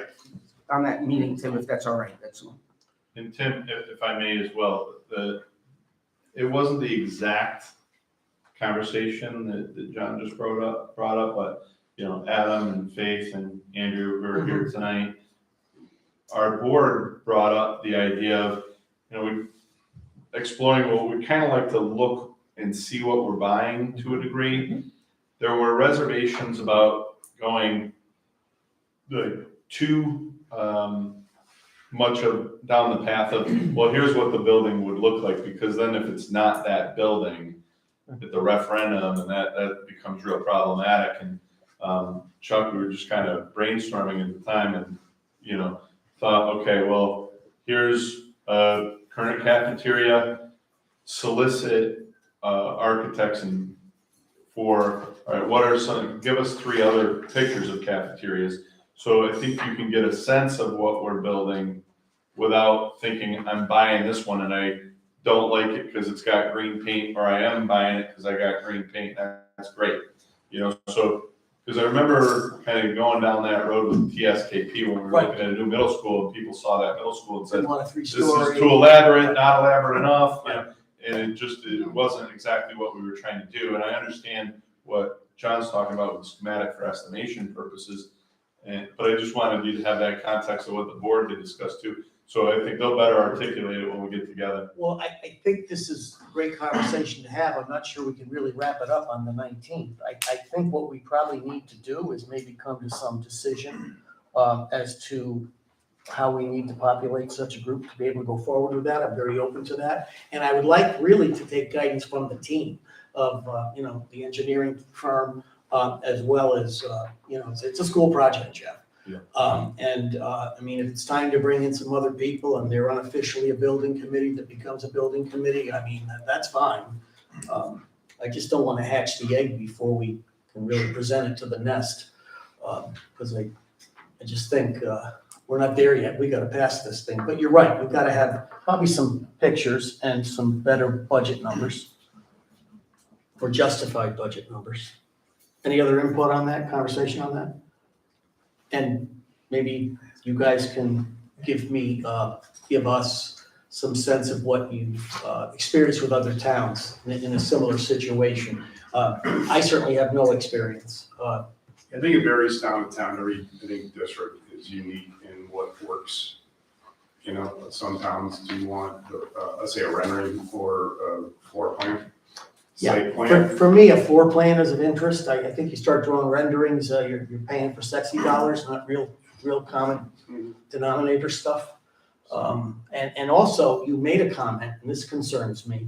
Whatever we do before the referendum is not reimbursable. That's according to the state. I mean, Well, they're the people. we clarify that in the meeting. They write the check, right? Well, and they're writing a portion of the check. So the point is, we have to appropriate monies to come up with this. And so we're gonna appropriate, what, $250,000? We're gonna appropriate $100,000? I need that. I mean, The council ideally, needs that. If we could do and go through the selection. Okay. Two things. First, on the point that the chair was just raising, you're gonna spend money on schematic design, whether you do it pre-referendum or post-referendum.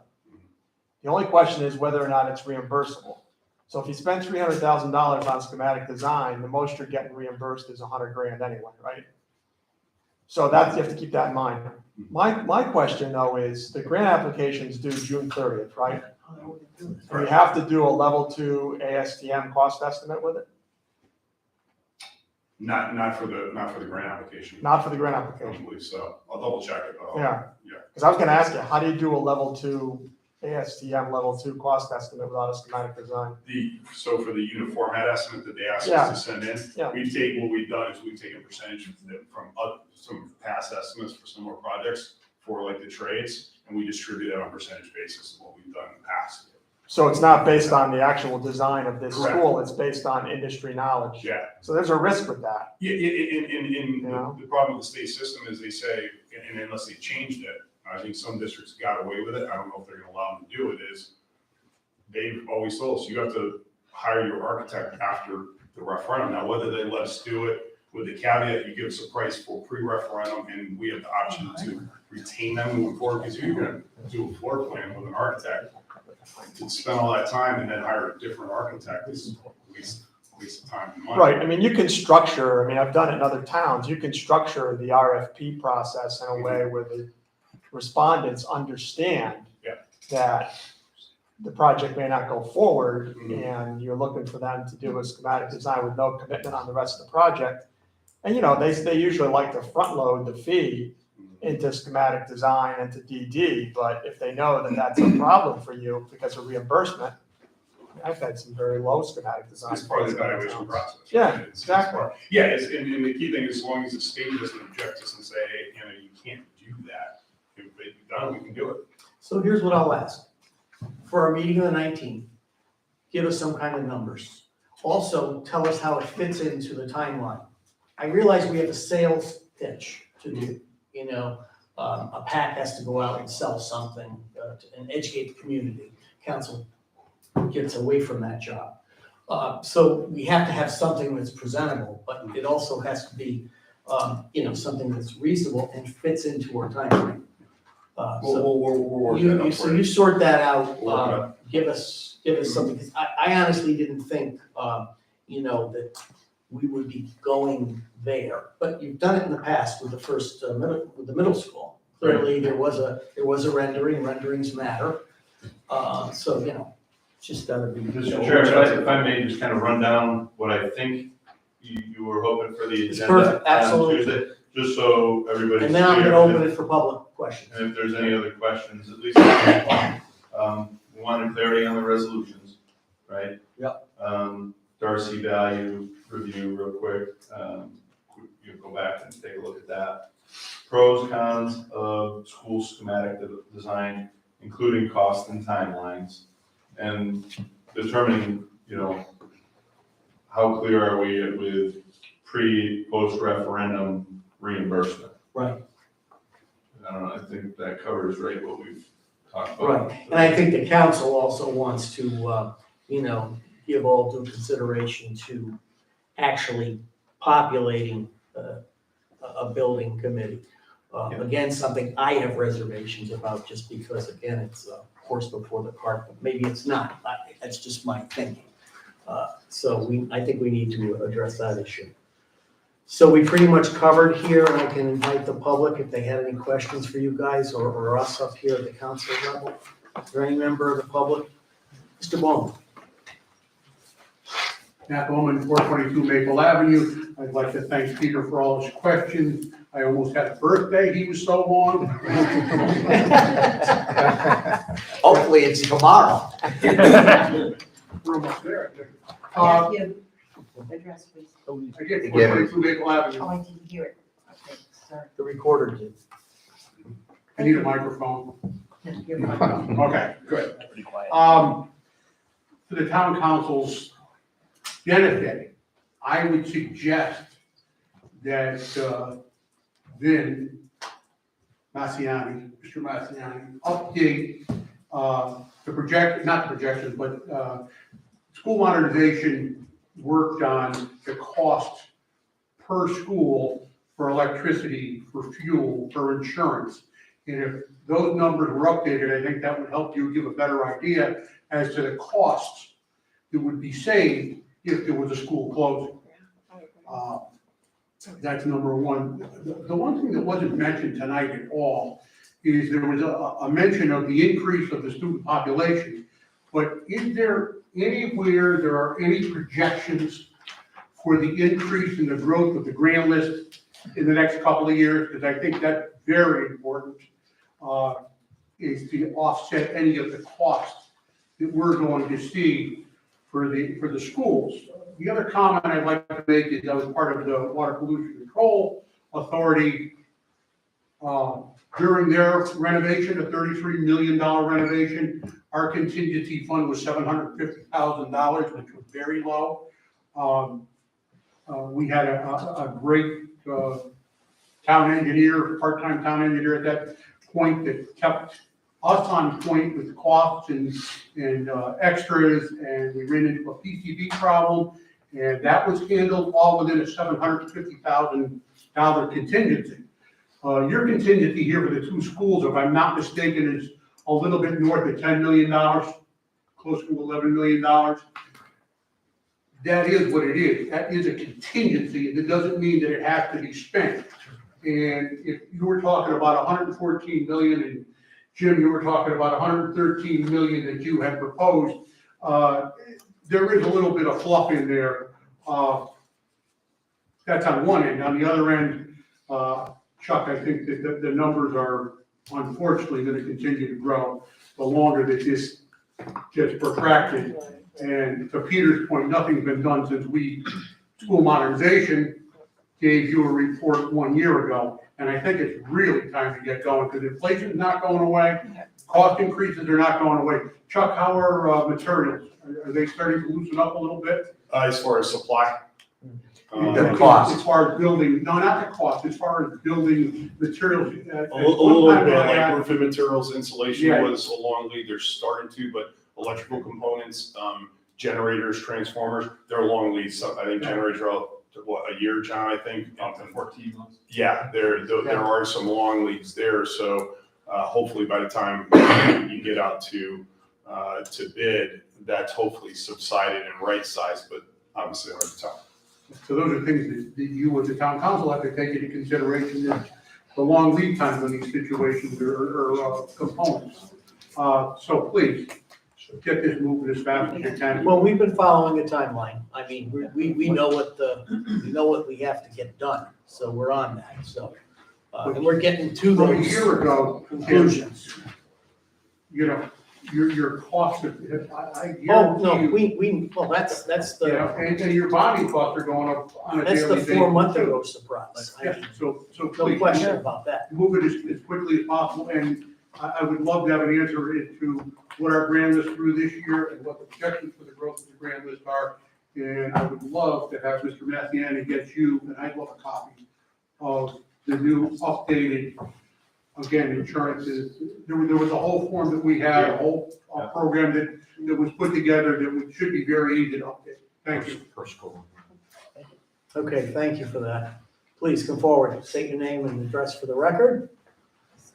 We don't really have mics, so I don't know if anyone's gonna hear us publicly or not. My name is Ray Nicky. I live at 355 Sandbank Road in Cheshire. There's been a lot of talk tonight about the cost of the projects and what they're gonna be, and it's very educational to me, having been here at the first time and everything. My focus is more on what are the phases going to be? What is the totality from start to finish? And how is it going to affect the taxpayer? And are you going to, is it your plan to disguise the referendum? Like only put in phase 1, give it a fixed cost, and then after it's been voted on, hit the public with phase 2 and phase 3? Because the first phase, I believe, is gonna only be $540 more per year, according to Collier's report. Ray, I think I can probably answer the question easily. There is a broader phased program that's been developed by the schools committee over time, the modernization committee. We're basically working on 2 new elementary schools. No disguising it. The folks will be going to vote in November on 2 new elementary schools. That's all we're potentially borrowing for and building. There's no disguising that people would like to see renovated Doolittle and all this other stuff. That's up to the folks to decide. So you're telling me. But they're not making that decision November 5th. So phase 2 then will have nothing to do with the referendum in November. Correct. Phase 2 Correct. will be something separate Right. from that. Right. It's like when we vote on a capital budget and there's 5 years of planning.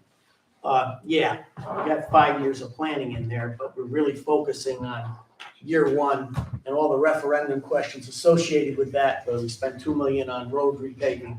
Those are the referendum questions for that year. And then The only other reason why I say Timmy is because I read the 66-page report from Collier's that was sent to me. And in the report on, I believe, page 25 or 7, it does depict the annual cost to the taxpayer going from $540.29 to over $2,000 for the Right. year. And I'm very concerned about that, and how you're gonna sell that to the public.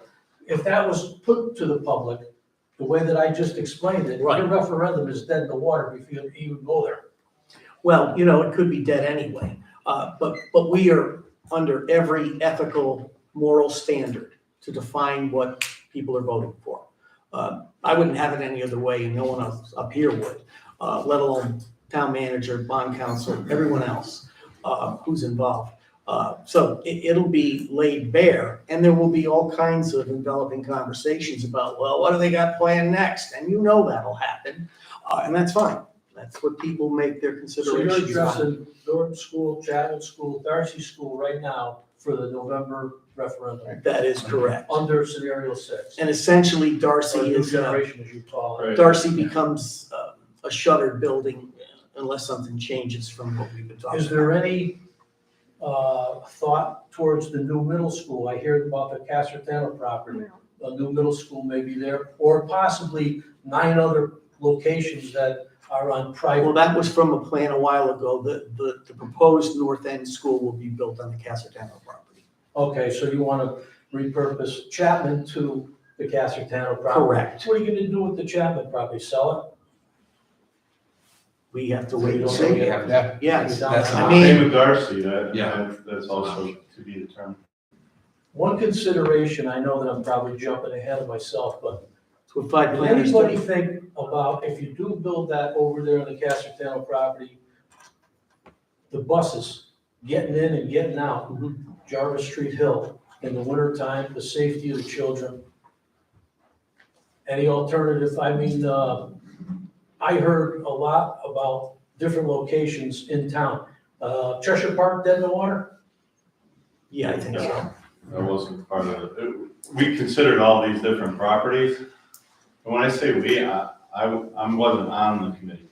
I just happened to be at the meeting.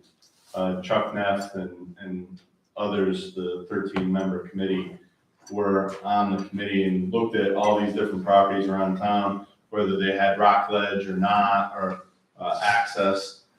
Cheshire Park was obviously, that was considered property primarily from the middle school project. That was the predecessor to this whole project. So, there really wasn't a desire to place a school and, there, right on Route 10 again. So it was a consideration I know the committee looked at. Across from the Reform School, which is not a really good idea. Yeah, stunning prison views and whatnot, yeah.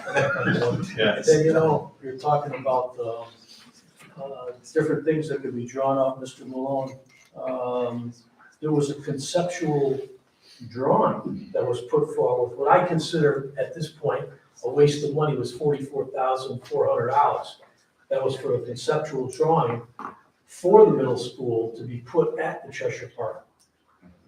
Yeah, I don't know the drawing. Like what you were saying before, Timmy, more thought has to go into where you're going with this, the before and the after. Well, there's a lot of thought going into it. And you're right, I it's can gotta see be that. digested and. Yeah, that was the whole last year that we've spent with, the committee was formed in 2019. They presented that report in April of 2021. Subsequent to that time, we've been working with an executive committee, we being Colliers, who was hired by the council, the town manager, assistant town manager, architect, support with John, looking at these different plans from all the financial elements of them and trying to come up with what made fiscally the most sense to address the enrollment. And then the enrollment, when we got an updated report, was even well beyond the original enrollment increase report. The pandemic and the turnover and the building has really influenced this whole thing. So we had to kind of look at it again, and that's where we are today. And as far as enrollment numbers, if you look up on the state of Connecticut, projected enrollment for Cheshire, it shows projected enrollment for the next 5 years lower.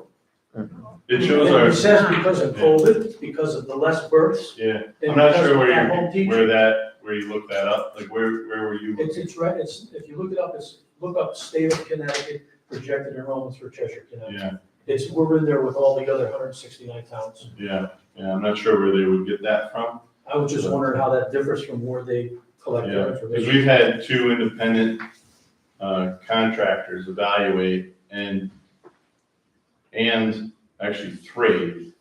NESDEC, the New England School Development Council, we use them every year. We have historically and they look primarily at birth rate to project out our teacher needs for early grades.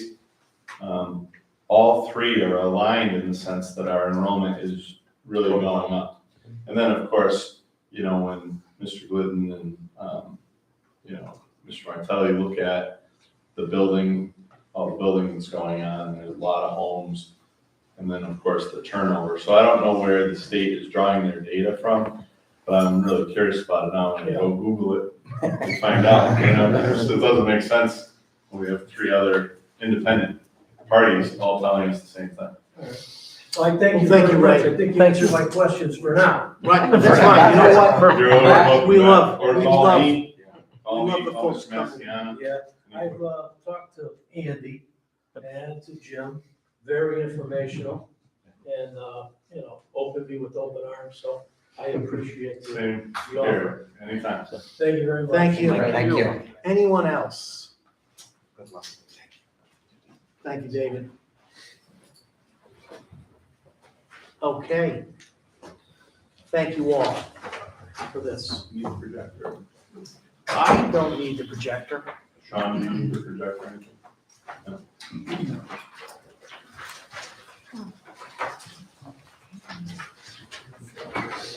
So it may well be difficult to believe, but we are now moving on to new business. At long last. Okay. Thank you.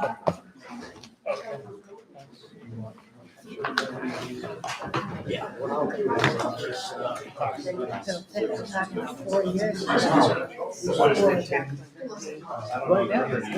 a question. It's a year. So I assumed you might be giving them out.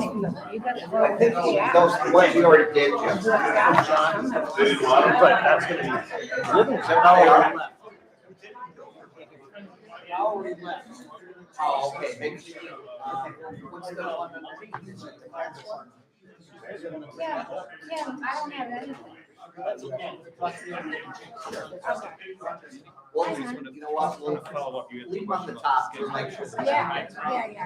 So this is right now. Here, yeah. Yeah, Okay. he did leave. I'll talk to you later. I think we're. Oh, all right. I just send it, yeah, send it. Thank you. Thank you. John, nice meeting you. If you have any questions, give me a call. Thank you very much. Take care. Thank you. Chuck, thank you. Thank you. Take it easy. Pleasure. Okay. I was gonna say, We can clear a room. we cleared all the experts and the pets. Oh, no, still an expert among us. Okay, John, take your time. We're gonna go to new business once again, and we're gonna start with A, the acceptance and appropriation of $195,000 donation for the Gillum Park Baptist Home to the Police Department. Mr. Mylone. Resolution number 041222-2, be it resolved that the town council accepts a $195,000 donation from Elam Park Baptist Home, Inc. to the Cheshire Police Department and appropriates said donation to the police department gift account as presented and attached. Second. Thank you. Thank you, Mr. Jenks, for the second. Discussion. As everyone knows, they do this every year, and we welcome it, and we thank them for this. They're a nonprofit, they don't have to pay taxes based on their status. And as a result, they make a generous contribution to police and fire every year. You will note there is backup for how they plan on expending this. I guess colleagues have had a chance to review it. You happy with it, John? Yes, You ready to support this along with the rest of us? Okay, great. All those in favor of the motion before us? Aye. Opposed? Motion carries unanimously. That would be 8 present. You've already had to leave. Okay, item number 2, Mr. Jenks, I'm going to ask you to advance this as a member of the Budget Committee. Thank you. Sure thing. Be it resolved that the town council approves resolution 041222-3. Resolution 041222-3 be resolved that the town council accepts a $195,000 donation from the Elam Park Baptist Home Incorporated to the Cheshire Fire Department and appropriate said donation to the fire department gift account as presented and attached. Thank you. Motion made. I'll second. Thank you, Ms. Valano. Mr. Jenks, anything to add? Not at this time, no. Again, it's a very generous donation we get from Elam Park. They provide a list of items that they're going to use this money for, and all certainly worthy and important to the community. Okay, with that, I'll call for vote on the motion. All those in favor? Opposed? Motion carries 8-0. Now we go to C, which is a call for public hearing on May 10th, 2022 to consider revisions to the voting districts ordinance. I will simply advance the motion and seek a second. Be it resolved, the town council approves resolution 041222-4. Be it resolved, the town council will hold a public hearing at 7 p.m. on Tuesday, May 10th in council chambers, Town Hall, 84 South Main Street, Cheshire, Connecticut, to consider the revisions to the voting districts ordinance section 5-1. Be it further resolved, the town manager shall cause notice of said public hearing to be posted and published according to law. Second. Thank you, Mr. Belliver.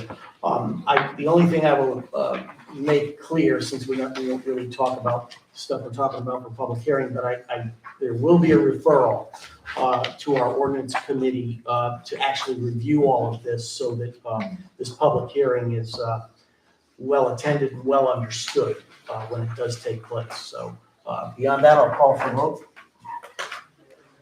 All in favor? 8-0. Vote carries unanimously. The motion passes unanimously. Okay, D, it's the approval of amendment to the state bonding for ball and socket for a $1 million increase to the previous grant. Mr. Walsh. Thank you, Mr. Chair. Be it resolved that the town council approves resolution number 041222-5. Be resolved that the town council accepts the appropriates an additional $1 million of state bond funding that is directed to ball and socket arts. Be it further resolved that the town council authorizes town manager Sean M. Kimball to execute any and all necessary documents. Thank you. Wait a second. Ms. Nichols, thank you. Discussion. This is another grant, which is great. I mean, the ball and socket continues to get some very good state grants. I believe this is going to go towards some site work on buildings 2 and 3. From what I understand, building 1 is getting near completion, which is great to see. So this, and I believe it might go to some remediation work. I'm not sure where it's going, but I believe maybe. So it's just to correct you a little bit there. So phase 1 of the project is building 2 and 3, which is the barn building on the corner of Willow Street, which is under construction now for Sweet Claws. When the project was originally proposed, it's a $2 million construction project. When it went to bond council, I went to the state bond commission, they approved $1.5 million for that first phase of the work that's going on now. So that was June of last year. So the project has been underway since then. They had to take certain components of that project out in order to make the budget, make the timeline for this completion at the end of May of this year. This $1 million now will be able to make the original plan that they had gone in for in June come to reality, which will be the completion of building 2 on the corner and then building 3, which is the smaller building directly behind building 2. That will allow for there to be gallery space on property as well as some administrative offices for ball and socket arts. So delta there was at $500,000 back in June, as we heard tonight, with construction escalation and other things on site. This $1 million will allow them to complete their original plan as proposed back in June of 2021. Any questions for Mr. Martelli? So this $1 million will complete it, or? This $1 million will complete it. Will complete it, great. So this $1 million will complete it, and we've actually asked them to come to your next meeting in May. I want to have them do a full update as to where they are, what other timelines look like. We've been visiting the site regularly. Sean and I were, town manager and I were there last Friday. So we've been reviewing all the payment applications as submitted going forward. The money's flowing through. We have a great relationship, building officials, and everyone's been very supportive of the project. So they're getting there. If you drive by, there's, a flurry of activity. And so See glass windows, which is nice. yeah, so all the original windows, if you go on the second floor, there's a whole shop right now restoring them. Those are all the original windows going back into the building. So it's really coming along very nicely. So within the month of May, Sweet Clouds will open. So that's what they So, Mr. Martelli, I know the word completion is used, and I think we should say that with great pause. Basically, some remediation work is going to be completed, is that correct, on the other parts of the building? On other parts. Because they're not really ready for occupancy. So building one, which is the main factory building there, there's still environmental remediation work that has to take place within that building. Right. So we had submitted to the state for the brownfields grant, which we got a contingent approval for the next phase for the work within building number one. The state is having them fundraise to match that before they release that $925,000. Right.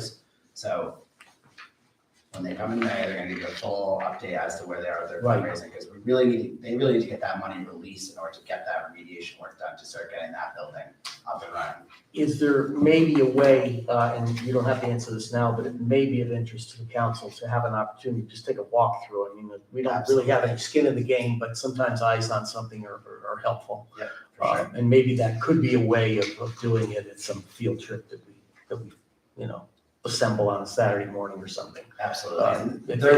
They would be open to anything that Right. we want to do, for sure. Okay. Thank you for that. So we have to vote on this. So all those in favor? Opposed? Motion carries unanimously. Thank you. Thank you very much.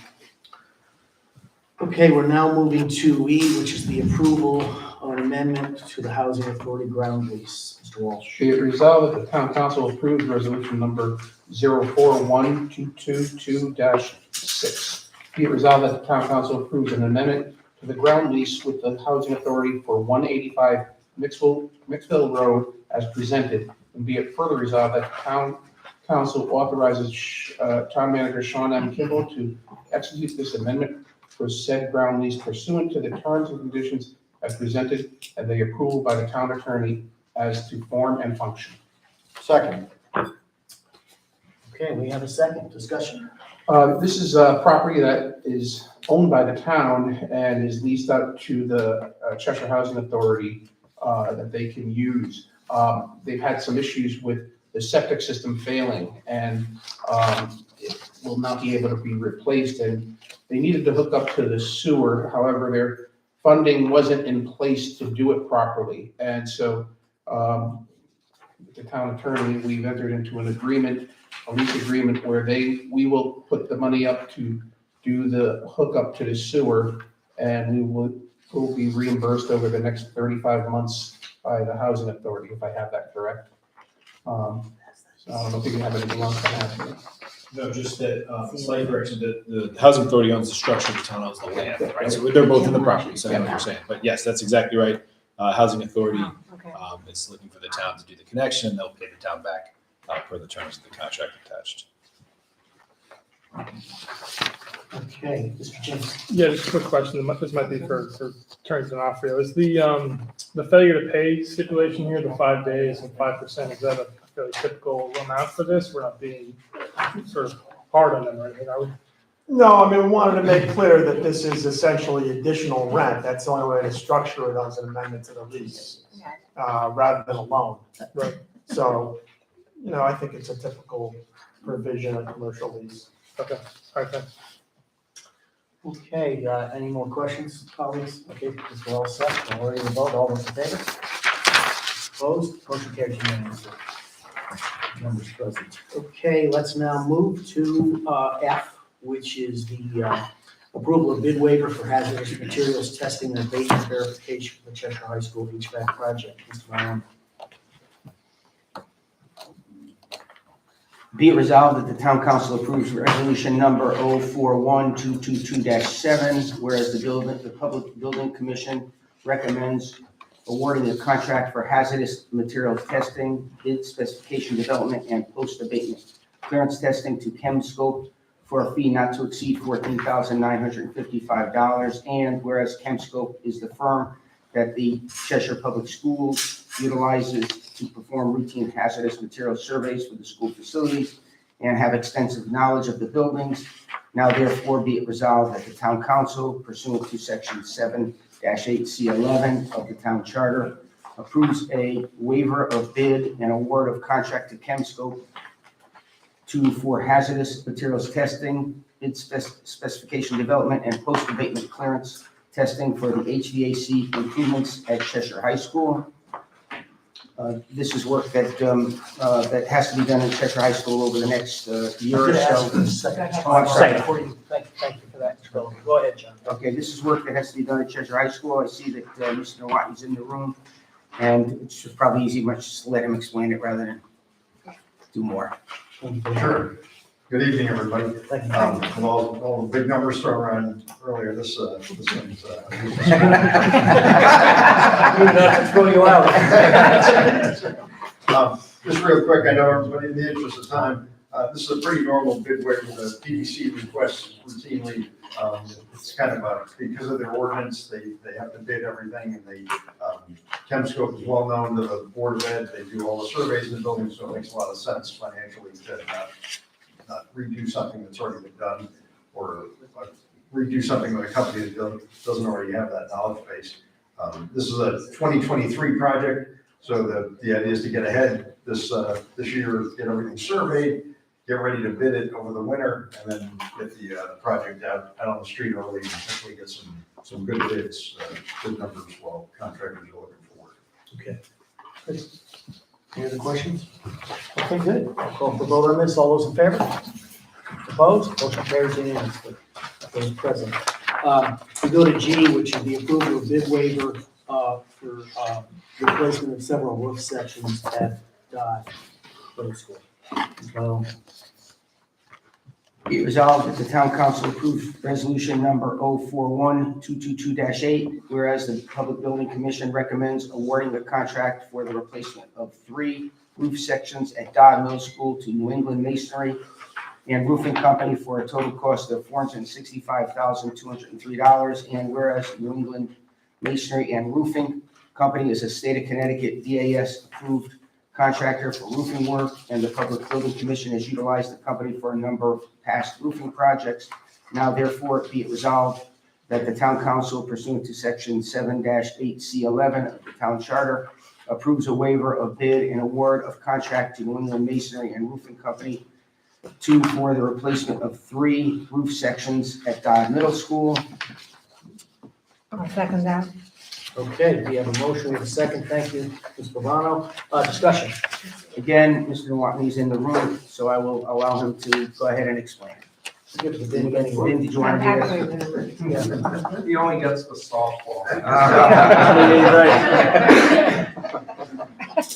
So I did provide to the town council members a memo explaining why we're before you this evening. It's a little bit more elaborate than just the bid waiver, because as Mr. Milwaukee said, the Public Building Commission cannot award without going to bid. So this is a little bit of an unusual situation where the Public Building Commission is asking for bid waiver to actually replace roof sections. So at Dodd, we have 3 roof sections that have been inspected. They are leaking. One of the 3 sections, the insulation layer is wet, which is not good and does need to be replaced. But the other 2 sections are also leaking. We, in the PBC meetings a couple of months ago, we discussed the option of pushing this off to next summer, and we can't wait. So that's why we're requesting this bid waiver, which the PBC has put forward in front of the council. But there's a couple of more pieces that I did want to add to this. We went to New England Masonry. We received quotes that are provided to the council for the 3 roof sections, and they gave us several different options. The PBC did pick their preferred options, and they totaled $498,000 to do that work. And that included material escalations through July when the work would be done. This would have to be done over the summer. But at the PVC's request, we went back to New England Masonry and asked if we were able to award the contract by the end of April, would they hold the price? And so what they offered is $475,000 instead of the $498,000. So we're picking up $23,000 of the expected escalation by, assuming the council approves it, by going back to New England Masonry and signing the contract to do the work. As far as the work itself, these are roof replacements. They will be warranted for 20 years as part of the project. As I mentioned, the escalation won't apply, so we should be able to complete the work at $475,000.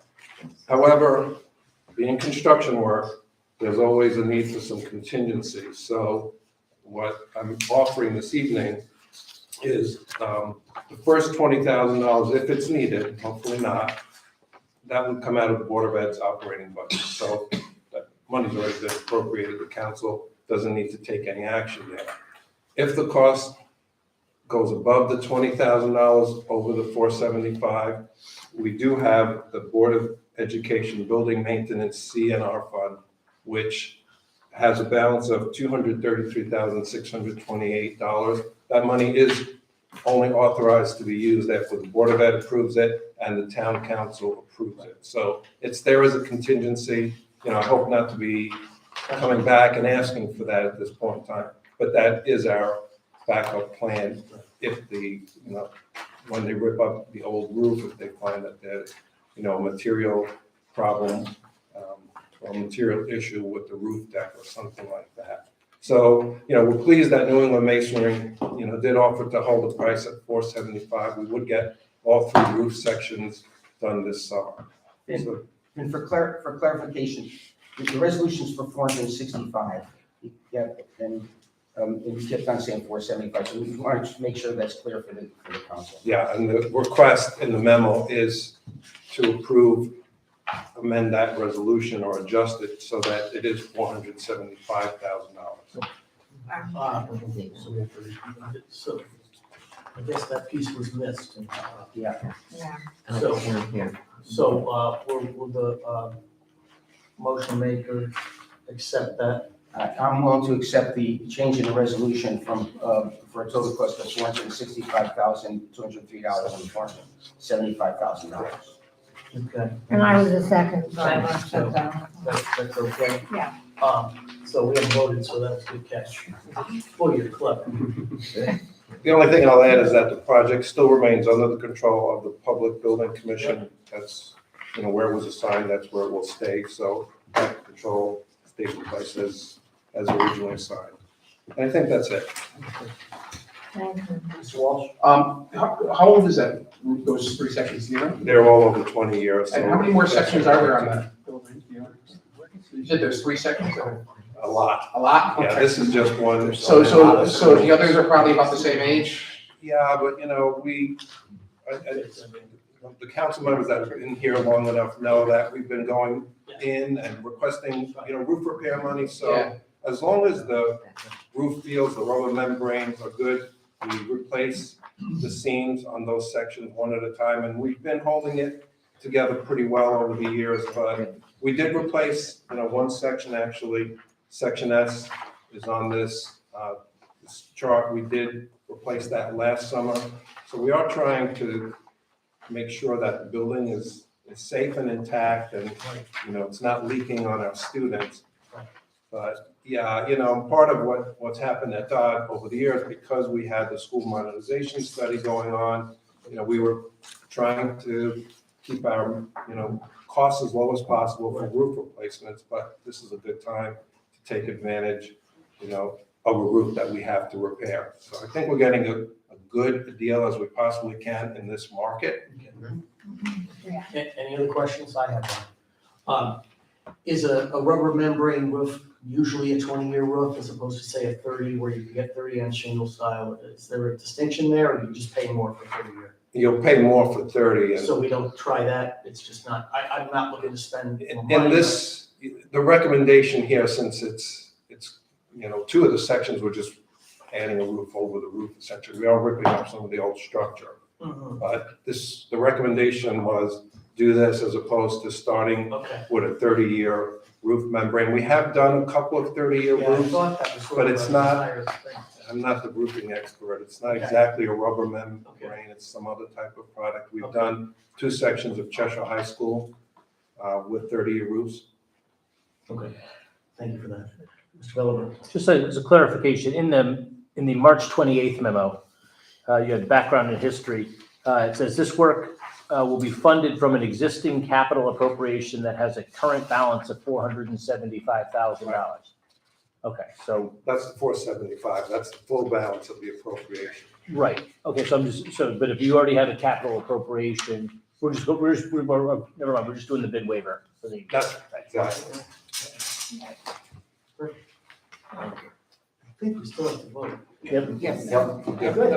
Go for it. All those in favor? Opposed? Thank you very much. Looks matter. Okay. With that, we're gonna move to G. No, we're not. We're past there. H, the request for additional appropriation for the Mixville building. Mr. Walsh. Be it resolved that the town council approves resolution number 041222-9. Be it resolved that the town council authorizes an increase in the Mixville building design build project from $295,000 to $396,000, with the additional cost to be allocated from the applicable existing Mixville Park capital project that has a balance of $101,000. I'll second that. Okay, I'll recognize, I think I heard Mr. Talbot first. I don't know if that's true. Sandy got a big mouth, but it wasn't big enough. Excuse me. So, discussion. Yeah, back in February, we approved, I believe, $150,000 for this project, along with, from a donation by the John G. Martin Foundation, which is overseen by Mr. Frank Lohman, who's been very generous to this town. And we had hoped that we would be able to build this building that was torn down several years back, which is adjacent to the larger pavilion. Unfortunately, like everything else we've been discussing tonight, the building costs have gone up, and we need to appropriate a little more funding in order to get that building done. John Golick, our Director of Recreation, has worked with the builders to try to bring the size down a little bit, to bring it to within some kind of reasonable price for us. So I don't know, do you have anything else to add? Or? Sure, yeah, that was a good summary. Again, just as a reminder, the fiscal 22 capital budget, the council did approve this project at $295,000. Again, at the time we were anticipating, and still, of course, anticipate the $150,000 donation grant from the John G. Martin Foundation. But as Mr. Walsh said, with the RFP responses due initially, it was actually put out a second time with a little bit of reduced size to try to get the price within budget. But at this point, the 40 foot by 60 foot is the, while smaller, it's still the perfect size for what they want to have out there. It meets the needs, but it is still coming in at a price that is above the available budget. So what we're asking for is a little unique because it's not technically an additional appropriation at this time. We will be taking up the capital budget just within the next month or so. We have available funds in a prior capital budget approval. If you recall, the council 2 years ago approved 2 different tranches of money, if you will, for the various parks around town. And this, the project account that has the $101,000 currently available does cover Mixville Park. So it is an appropriate use to add on to the proposed project. What I'm explaining here, though, is that we may come back to you. You would not be surprised to see we have additional work we wanted to do with that money, including that covered both Mixville Park, also the trails and open space. So that's a little bit of a preview. While we're kind of able to use this funding now in order to authorize the project to go forward so it can stay on schedule. We would probably be back to you again in the next few weeks as we start the capital budget and sort of replenish that count, if you will. So this is a lend lease kind of. It's a little bit, sort of in between funds, if you will. I don't know if George, you want to add anything more to that? I think that's kind of where we are. No, I guess yes, but. Just quickly, it's a worthy project, as you said, the John D. Martin Foundation has been very, very generous to the town. And I know, I'm sure the council wants to take advantage of that generosity. With what Mr. Kimball said, this is still a really tight budget for this project. 396, if you start with 370, and you're gonna go to 396. The good news with design and build, this is a design and build project, so if it's awarded, the firm that gets it has to do the design, they have to get it through planning and zoning, through wetlands, they have to get a building permit, they have to, everything else is included. So once they design it and then they build it.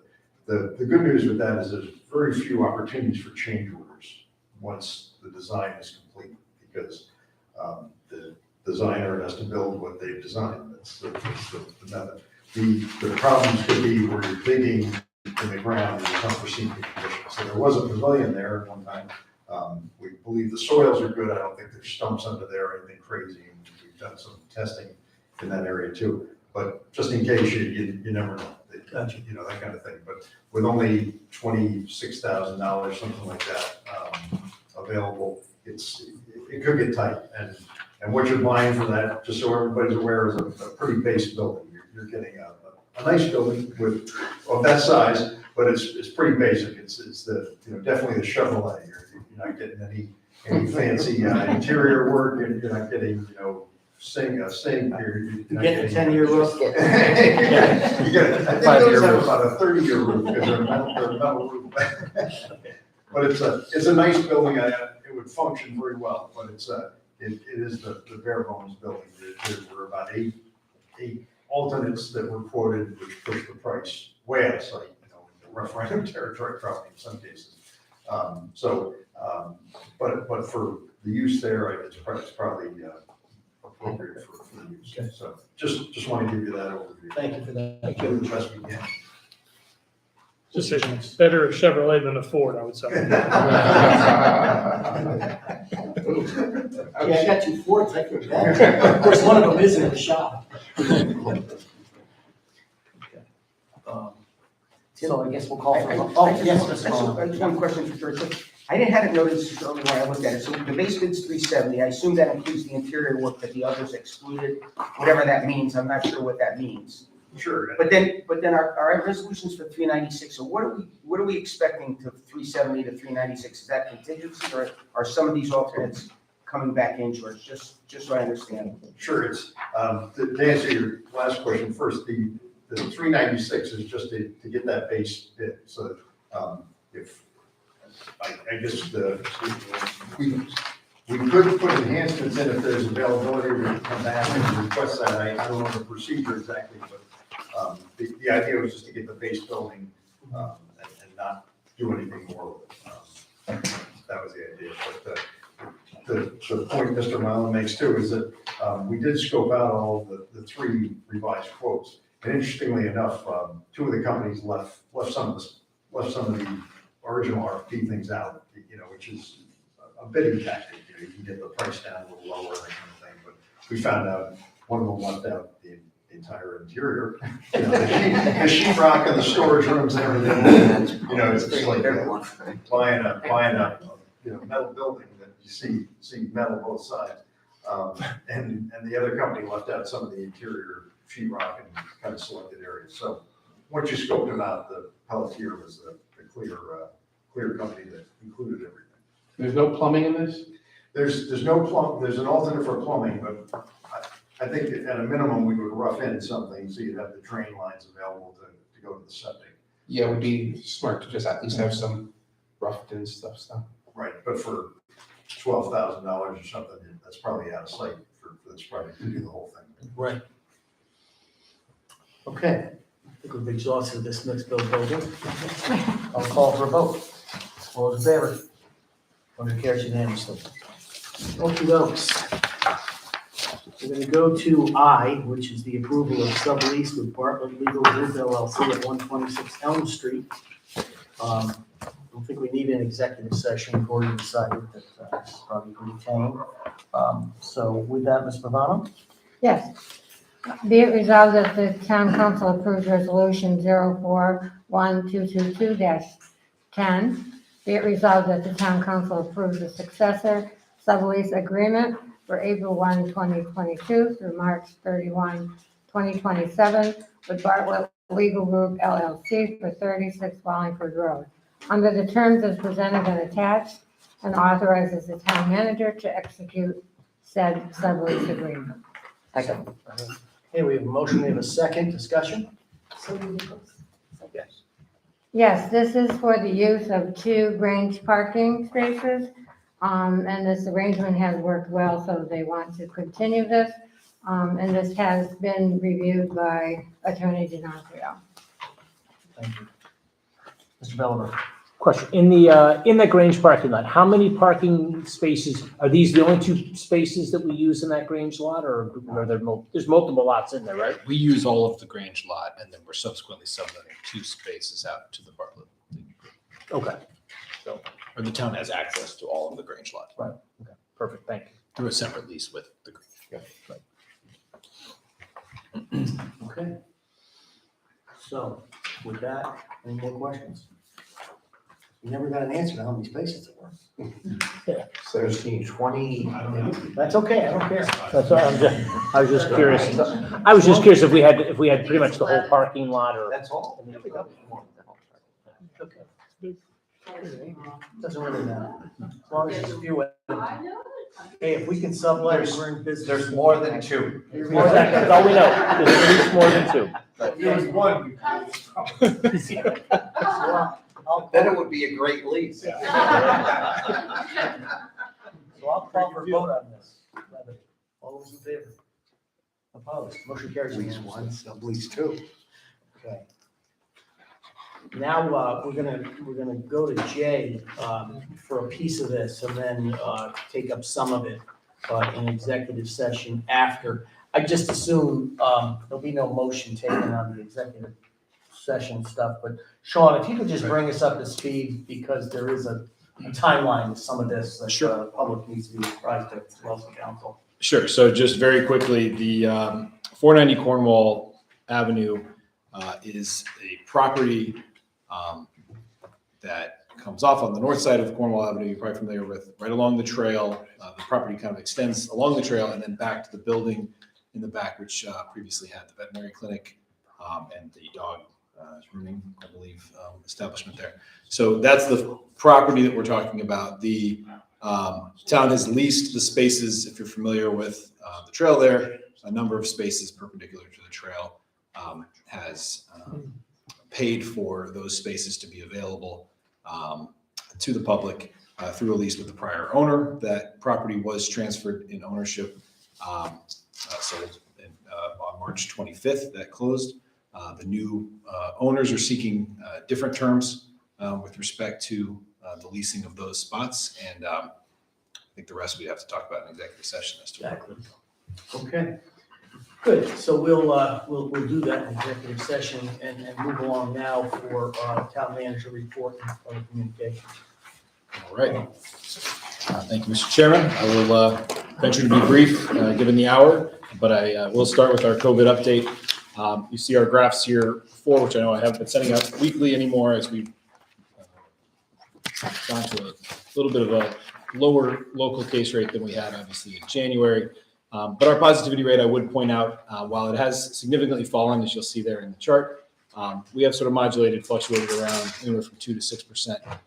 Currently, we are at 5.3%, which is an increase from last month at 2.3%.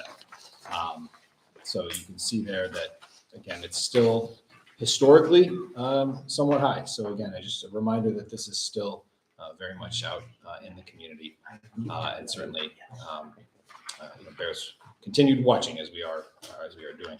You'll see in the chart further below that we have moved, although this data, as I've said many times before, is a little bit lagging by about a week or two, but we have moved down from the orange level to the yellow level at 8.6 daily cases per 100,000. You'll see in the next chart our percent of Cheshire residents of all ages that have received at least one vaccination dose has risen by just under 1%. And then I've just sort of copied and pasted some upcoming April and May vaccine clinic dates that Cheshire has and publishes on their website. So please spread the word for additional vaccine opportunities, booster opportunities. Moving on from COVID, we're very proud and happy for two of our local Cheshire businesses that were honored by the U.S. Small Business Administration. Byron Rondos was honored as the 2022 Small Business Person of the Year for the state of Connecticut. And also additional congratulations to Bill Pasternak of Counterweight Brewing Company for winning this year's Veteran-Owned Small Business of the Year. These awards are through as I said, the U.S. Small Business Administration, and both will be honored. Byron Rondo was honored yesterday, and additional ceremonies will be upcoming as Small Business Week and month kickoff. So congratulations to those two great businesses. Brief update in economic development. As I just said, Counterweight Brewing Company is officially opened as of March 18th. Sweet Claude's Ice Cream is scheduled to open in Ballinsocket by late May. System X ribbon cutting was held at 609 West Johnson Avenue. This tenant has signed a multi-year lease for the entire 5th floor of the former Webster Bank Mortgage Center, over 40 employees. AIG Insurance at 1157 Highland Avenue had permits taken on a very significant renovation of that building. Royster's Barbecue opening at 1076 South Main Street, I believe at the end of the month. And also South Main Street Deli will be opening at 1057 South Main Street, which is the former Domino's location. The other one before is the former Lazy Susan's location, I believe. And Rebel Marketing, all permitting has been complete, and the project is on schedule for June completion. Brief update on blight ordinance. We've to date had 12 properties cited under the town's recently adopted blight ordinance. One property was successfully remediated, and the case has been closed, while 3 others have appealed their citation. Memorial Day Parade. Again, I updated the council at the last meeting. The plan is for a in-person, regular, traditional Memorial Day Parade, Sunday, May 29th at 1:30 p.m. And that was just confirmed a little earlier today, as we've had great turnout and response from groups that want to participate. So we're excited to have that back. The Traveling Vietnam Wall will be coming to Cheshire, partnering with the Because of the Brave Foundation to bring the Traveling Vietnam Wall to Bartlam Park from June 2nd to June 6th. The Traveling Wall is a 3/5 size replica of the Vietnam Memorial that stretches almost 300 feet from end to end. Thank you to Public Works and Recreation for working to identify a good location there in the outfield of the softball fields right along Route 10 at Bartlam Park. It's going to be a great weekend for our town, so just be sure to mark your calendars. And finally, one more, and thank you to Andrew Martelli, who's here. Veterans who have not been included in the Town of Cheshire's Veterans Memorial Plaza located on the grounds of Town Hall are encouraged to complete their application. I thank Andrew because he's been heading up this effort to update, and as you can see, consistent with our patriotic and spirit here in town this year, we felt it was particularly a good time to update the memorial that's right there in front of Town Hall. Applications along with a copy of the DD 214 can be submitted to Andrew Martelli at CheshireCT.org or hand delivered, and you can stay and chat with him for many, many minutes if you'd like to, which happens pretty much every day. And a lot of interest. Andrew's been a real sport, and it's been really great to hear all the stories and all the wonderful folks that have come in to either put their name on or confirm that a name of a family member is already on. And Andrew's been very gracious. So those do need to be turned in by close of business on Monday, April 18th. As you'll see, just a quick update on grass clippings and leaf disposal container will be available at 1304 Waterbury Road, 7:30 to 8:30 every Monday morning. And then just upcoming council meetings of which, and committee meetings of which we have a number. I have a question. Yes, I please. thought the meeting on the 19th was at Humiston. So it was going to be at Humiston, but with the elevator now repaired as of this Oh, afternoon, okay. it is available back, and we feel like both boards in that Humiston room is a little cozy. So Yeah, we did move. Inland Wetlands also had a meeting that night in Chambers, but they've graciously moved to 207 to 109. Oh, thank you. Yes, and thank you for pointing that out. I did mean to Yeah, highlight that. So We didn't know the elevator. yep. Elevator's back in action. Correct. I had a question, Sean, if I may. Actually, Don had a question, we talked about it a while ago. With respect to the Traveling Vietnam Wall, it's obviously been in town for a while. Is there going to be any official town sort of Nothing yet. opening or anything like that? Is this really something that's gonna be managed through public schools? Is there any coordination going on? Andrew, maybe you could give us some feedback when you have it on it. Yeah, I can certainly share additional information. Some of that's still being planned, but the short answer is yes. One nice thing is I believe from one of our last planning meetings because of the Brave folks, it was moved up. It should be arriving. I know I say the second on here. I believe it's going to be arriving and set up on the 1st. It actually does allow for an additional day for the schools to be able to bring some kids over, certainly the high school kids, but maybe more beyond that. But yes, there will also be absolutely a town ceremony and an occasion to sort of welcome and some speeches from various dignitaries will be there at the time. So we don't have any, I don't have any of the information as to No, timing I'm and just date curious and any of because that I just yet. didn't know the nature of what the planning was. It's just, you just go and look and wait to see or whatever. But- Yeah. Okay, good. Yeah, as we get more information, and we're certainly, and I'm sure they're kicking off a lot of their fundraising efforts. Because of the Brave organization is doing a lot of fundraising for it. So you'll be hearing more, I bet, sort of through social media and in other stories in the run up in the paper and whatnot in the coming weeks. So Good. Look forward to it. Excellent, because I think it should be a part of it, you know. Oh, absolutely. Yeah, good. Okay. Anyone else? Okay, thank you for that report. With that, you've got your monthly status reports, police and fire. So I guess that's squared away. Any questions on that? That's good. Then what I'd like to do, just before we get started with some of the other stuff, I would like to invite, let me look for what I'd like to do. Well, things are moving along on Barton Park, and they are having, sort of the meetings. It's still in the planning stage. We're ready to name a building committee quite yet. But I think it is important to have, council involved in some of these administrative meetings, which are largely taking place for now. The staff, Sean, I think you've got you, John Gallick. Who else is involved right now? George, town planner, and then the Weston Sampson folks. Okay. So I would like, over the next, I assume you guys probably meet by Zoom. There's probably coordination that takes place. Maybe there's some live meetings, but I'd like to invite 3 of my colleagues to attend when they can and report back to the council as they can.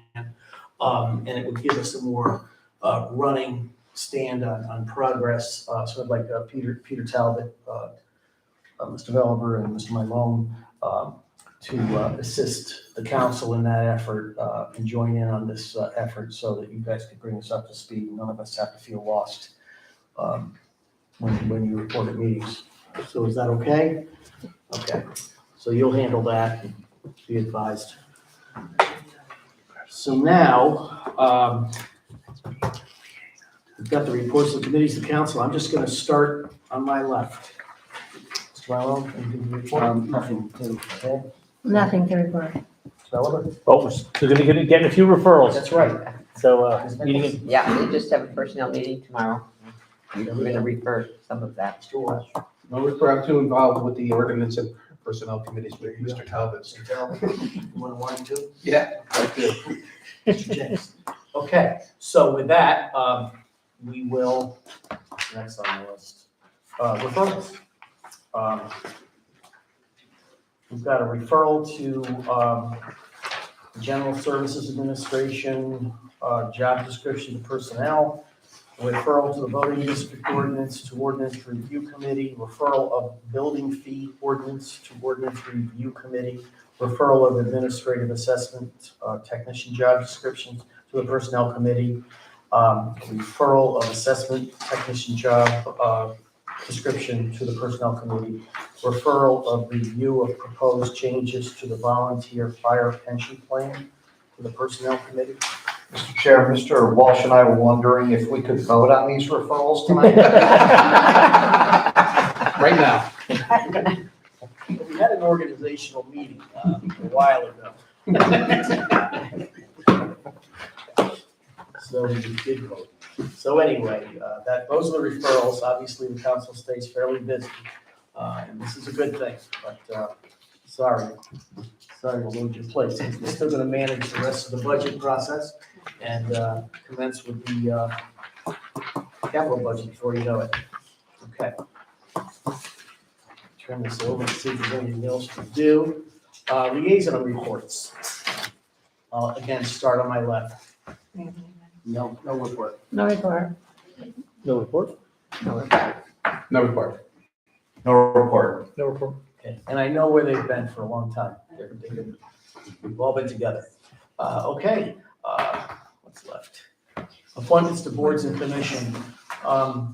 We have the appointment of tenant commissioner to the Cheshire Housing Authority. I have no information about that. No one provided anything to me. Do you have some? That's it's on our agenda. I know, but I don't have any. I'm sorry, I was trying, I apologize. And you have that down? Tenant commissioner to the Cheshire Housing. Because I didn't have any information. It's not in there? Oh, it's not in there. Apologies. There is the, Cheshire Housing Authority requires that they have a tenant commission member. Right. And their existing one resigned. Yeah. So the housing authority had met, they had one person who was interested, and the housing authority agreed and put that forward and asked for the council to approve it, and I believe his name is David Stylar. But I can confirm that, and we can, if you would like, we can do that again at one of the next budget workshop meetings. Yeah, I think that's Let's do reasonable. that, Yeah, that's fine. That's fine. Yeah, I'm happy to do that. Two or one? Two. Two.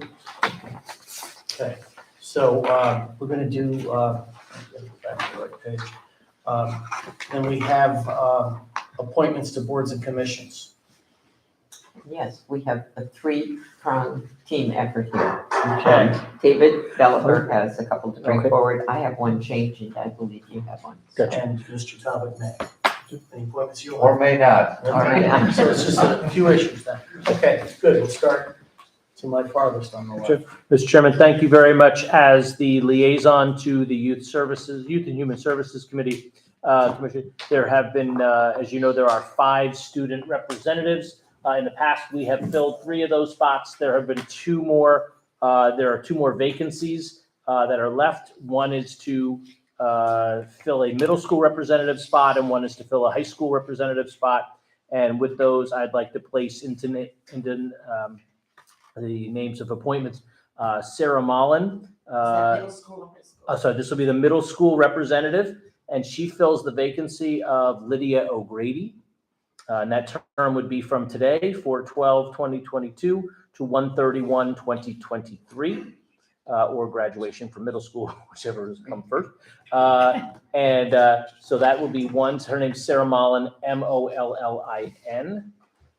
And the other is Johnny Alexander, Jonny Alexander.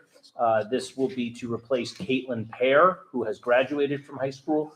And so this will fill the high school representative spot from today until 1/31/2024. And that will fill the 5 student representatives on that commission. Can we have 1 second for all 3 of these things? Or Yeah, I do think we have that's, to do each one separately? that's reasonable. Okay. Are you giving a nomination too? So Well, he is. I have some corrections. That may be a separate thing, but you make your. So note. I You have, want a nomination on the Velber nominations, or a second? Because It's they're okay. coming from the Republican Town Yeah. Committee and the Democratic Town Committee, they should be 2 separate motions. that's fine. Well, this, Okay, then I'll second, or you second this. So I will second Mr. Velber's nominations. So we'll vote. All those in favor?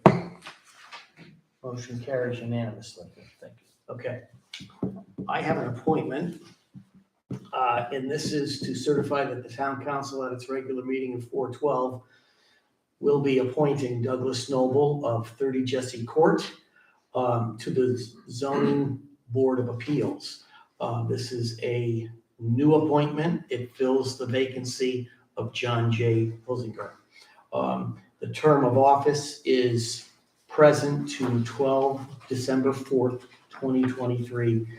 He is a Republican, and that is necessary. That's the elected. That's an elected situation. Is he going from a alternate to a Yes. full then? Yeah, yeah, Okay. yeah, and and Hilsinger ended up being an alternate with planning and zoning. So he was, They're switching. yeah, he was elected and he's. Do you have to do that one too at the same time? No, That was done already in January. Oh, okay, all right. Then I will second that. And we need to vote on that. Absolutely. All Okay. those in favor? Aye. Aye. Motion carries unanimously.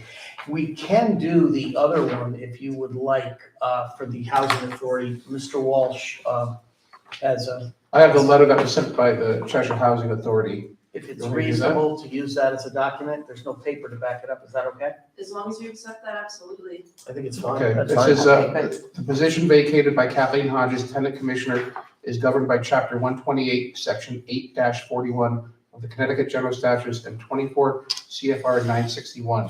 Since the tenants of the Cheshire Housing Authority did not petition for an election within 30 days after receipt of said vacancy notice, then there is no recognized jurisdiction-wide tenant organization as defined in Section 1.3.3 of these bylaws. The Cheshire Town Council shall appoint a tenant commissioner.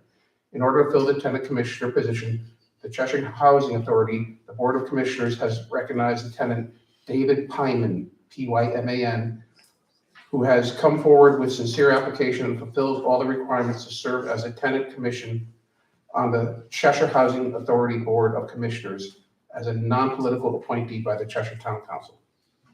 I'll second that. Thank you. Do that. Thank you for that. We have a motion, we have a second. Discussion? All those in favor? Qualifies. Unanimous. Okay, now I have one correction Okay. before we move on. And it's also relating to appointments. This is 3 corrections to prior appointments that we made on February 1st, 2022. And it's a simple change to the actual appointment date, which was on 3/8/22. So the dates were wrong when they were posted at the town clerk's office. So the beginning term appointment dates for Albert Buell for the Environment Committee, Walter Gajewski for Energy, and Ryan O'Grady for Energy are to be amended this evening from the original date that was submitted of February 1st, 2022 to the actual appointment date of 3/8/22. Second. Does indeed. Okay. It's gonna make a big difference in their terms. It is. Gotta pay it forward Yep. now. Right. So we had a second, right? Yes, So approve that. Well, Terrific. That passes unanimously. Thank you. Okay.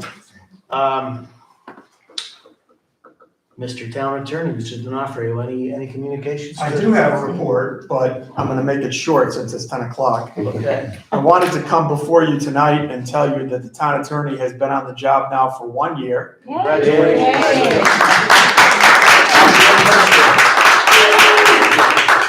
And it's been a delightful year for me. Really, all the reasons why I wanted to work for Cheshire, it's better than I thought. Really? Wow, Yes. great. Very nice. Staff is wonderful. Everyone's very easy to work with. And it's exactly what I was hoping it would be. Great. I evaluate our services basically on 3 key performance indicators. One is responsiveness, one is quality, and one is cost.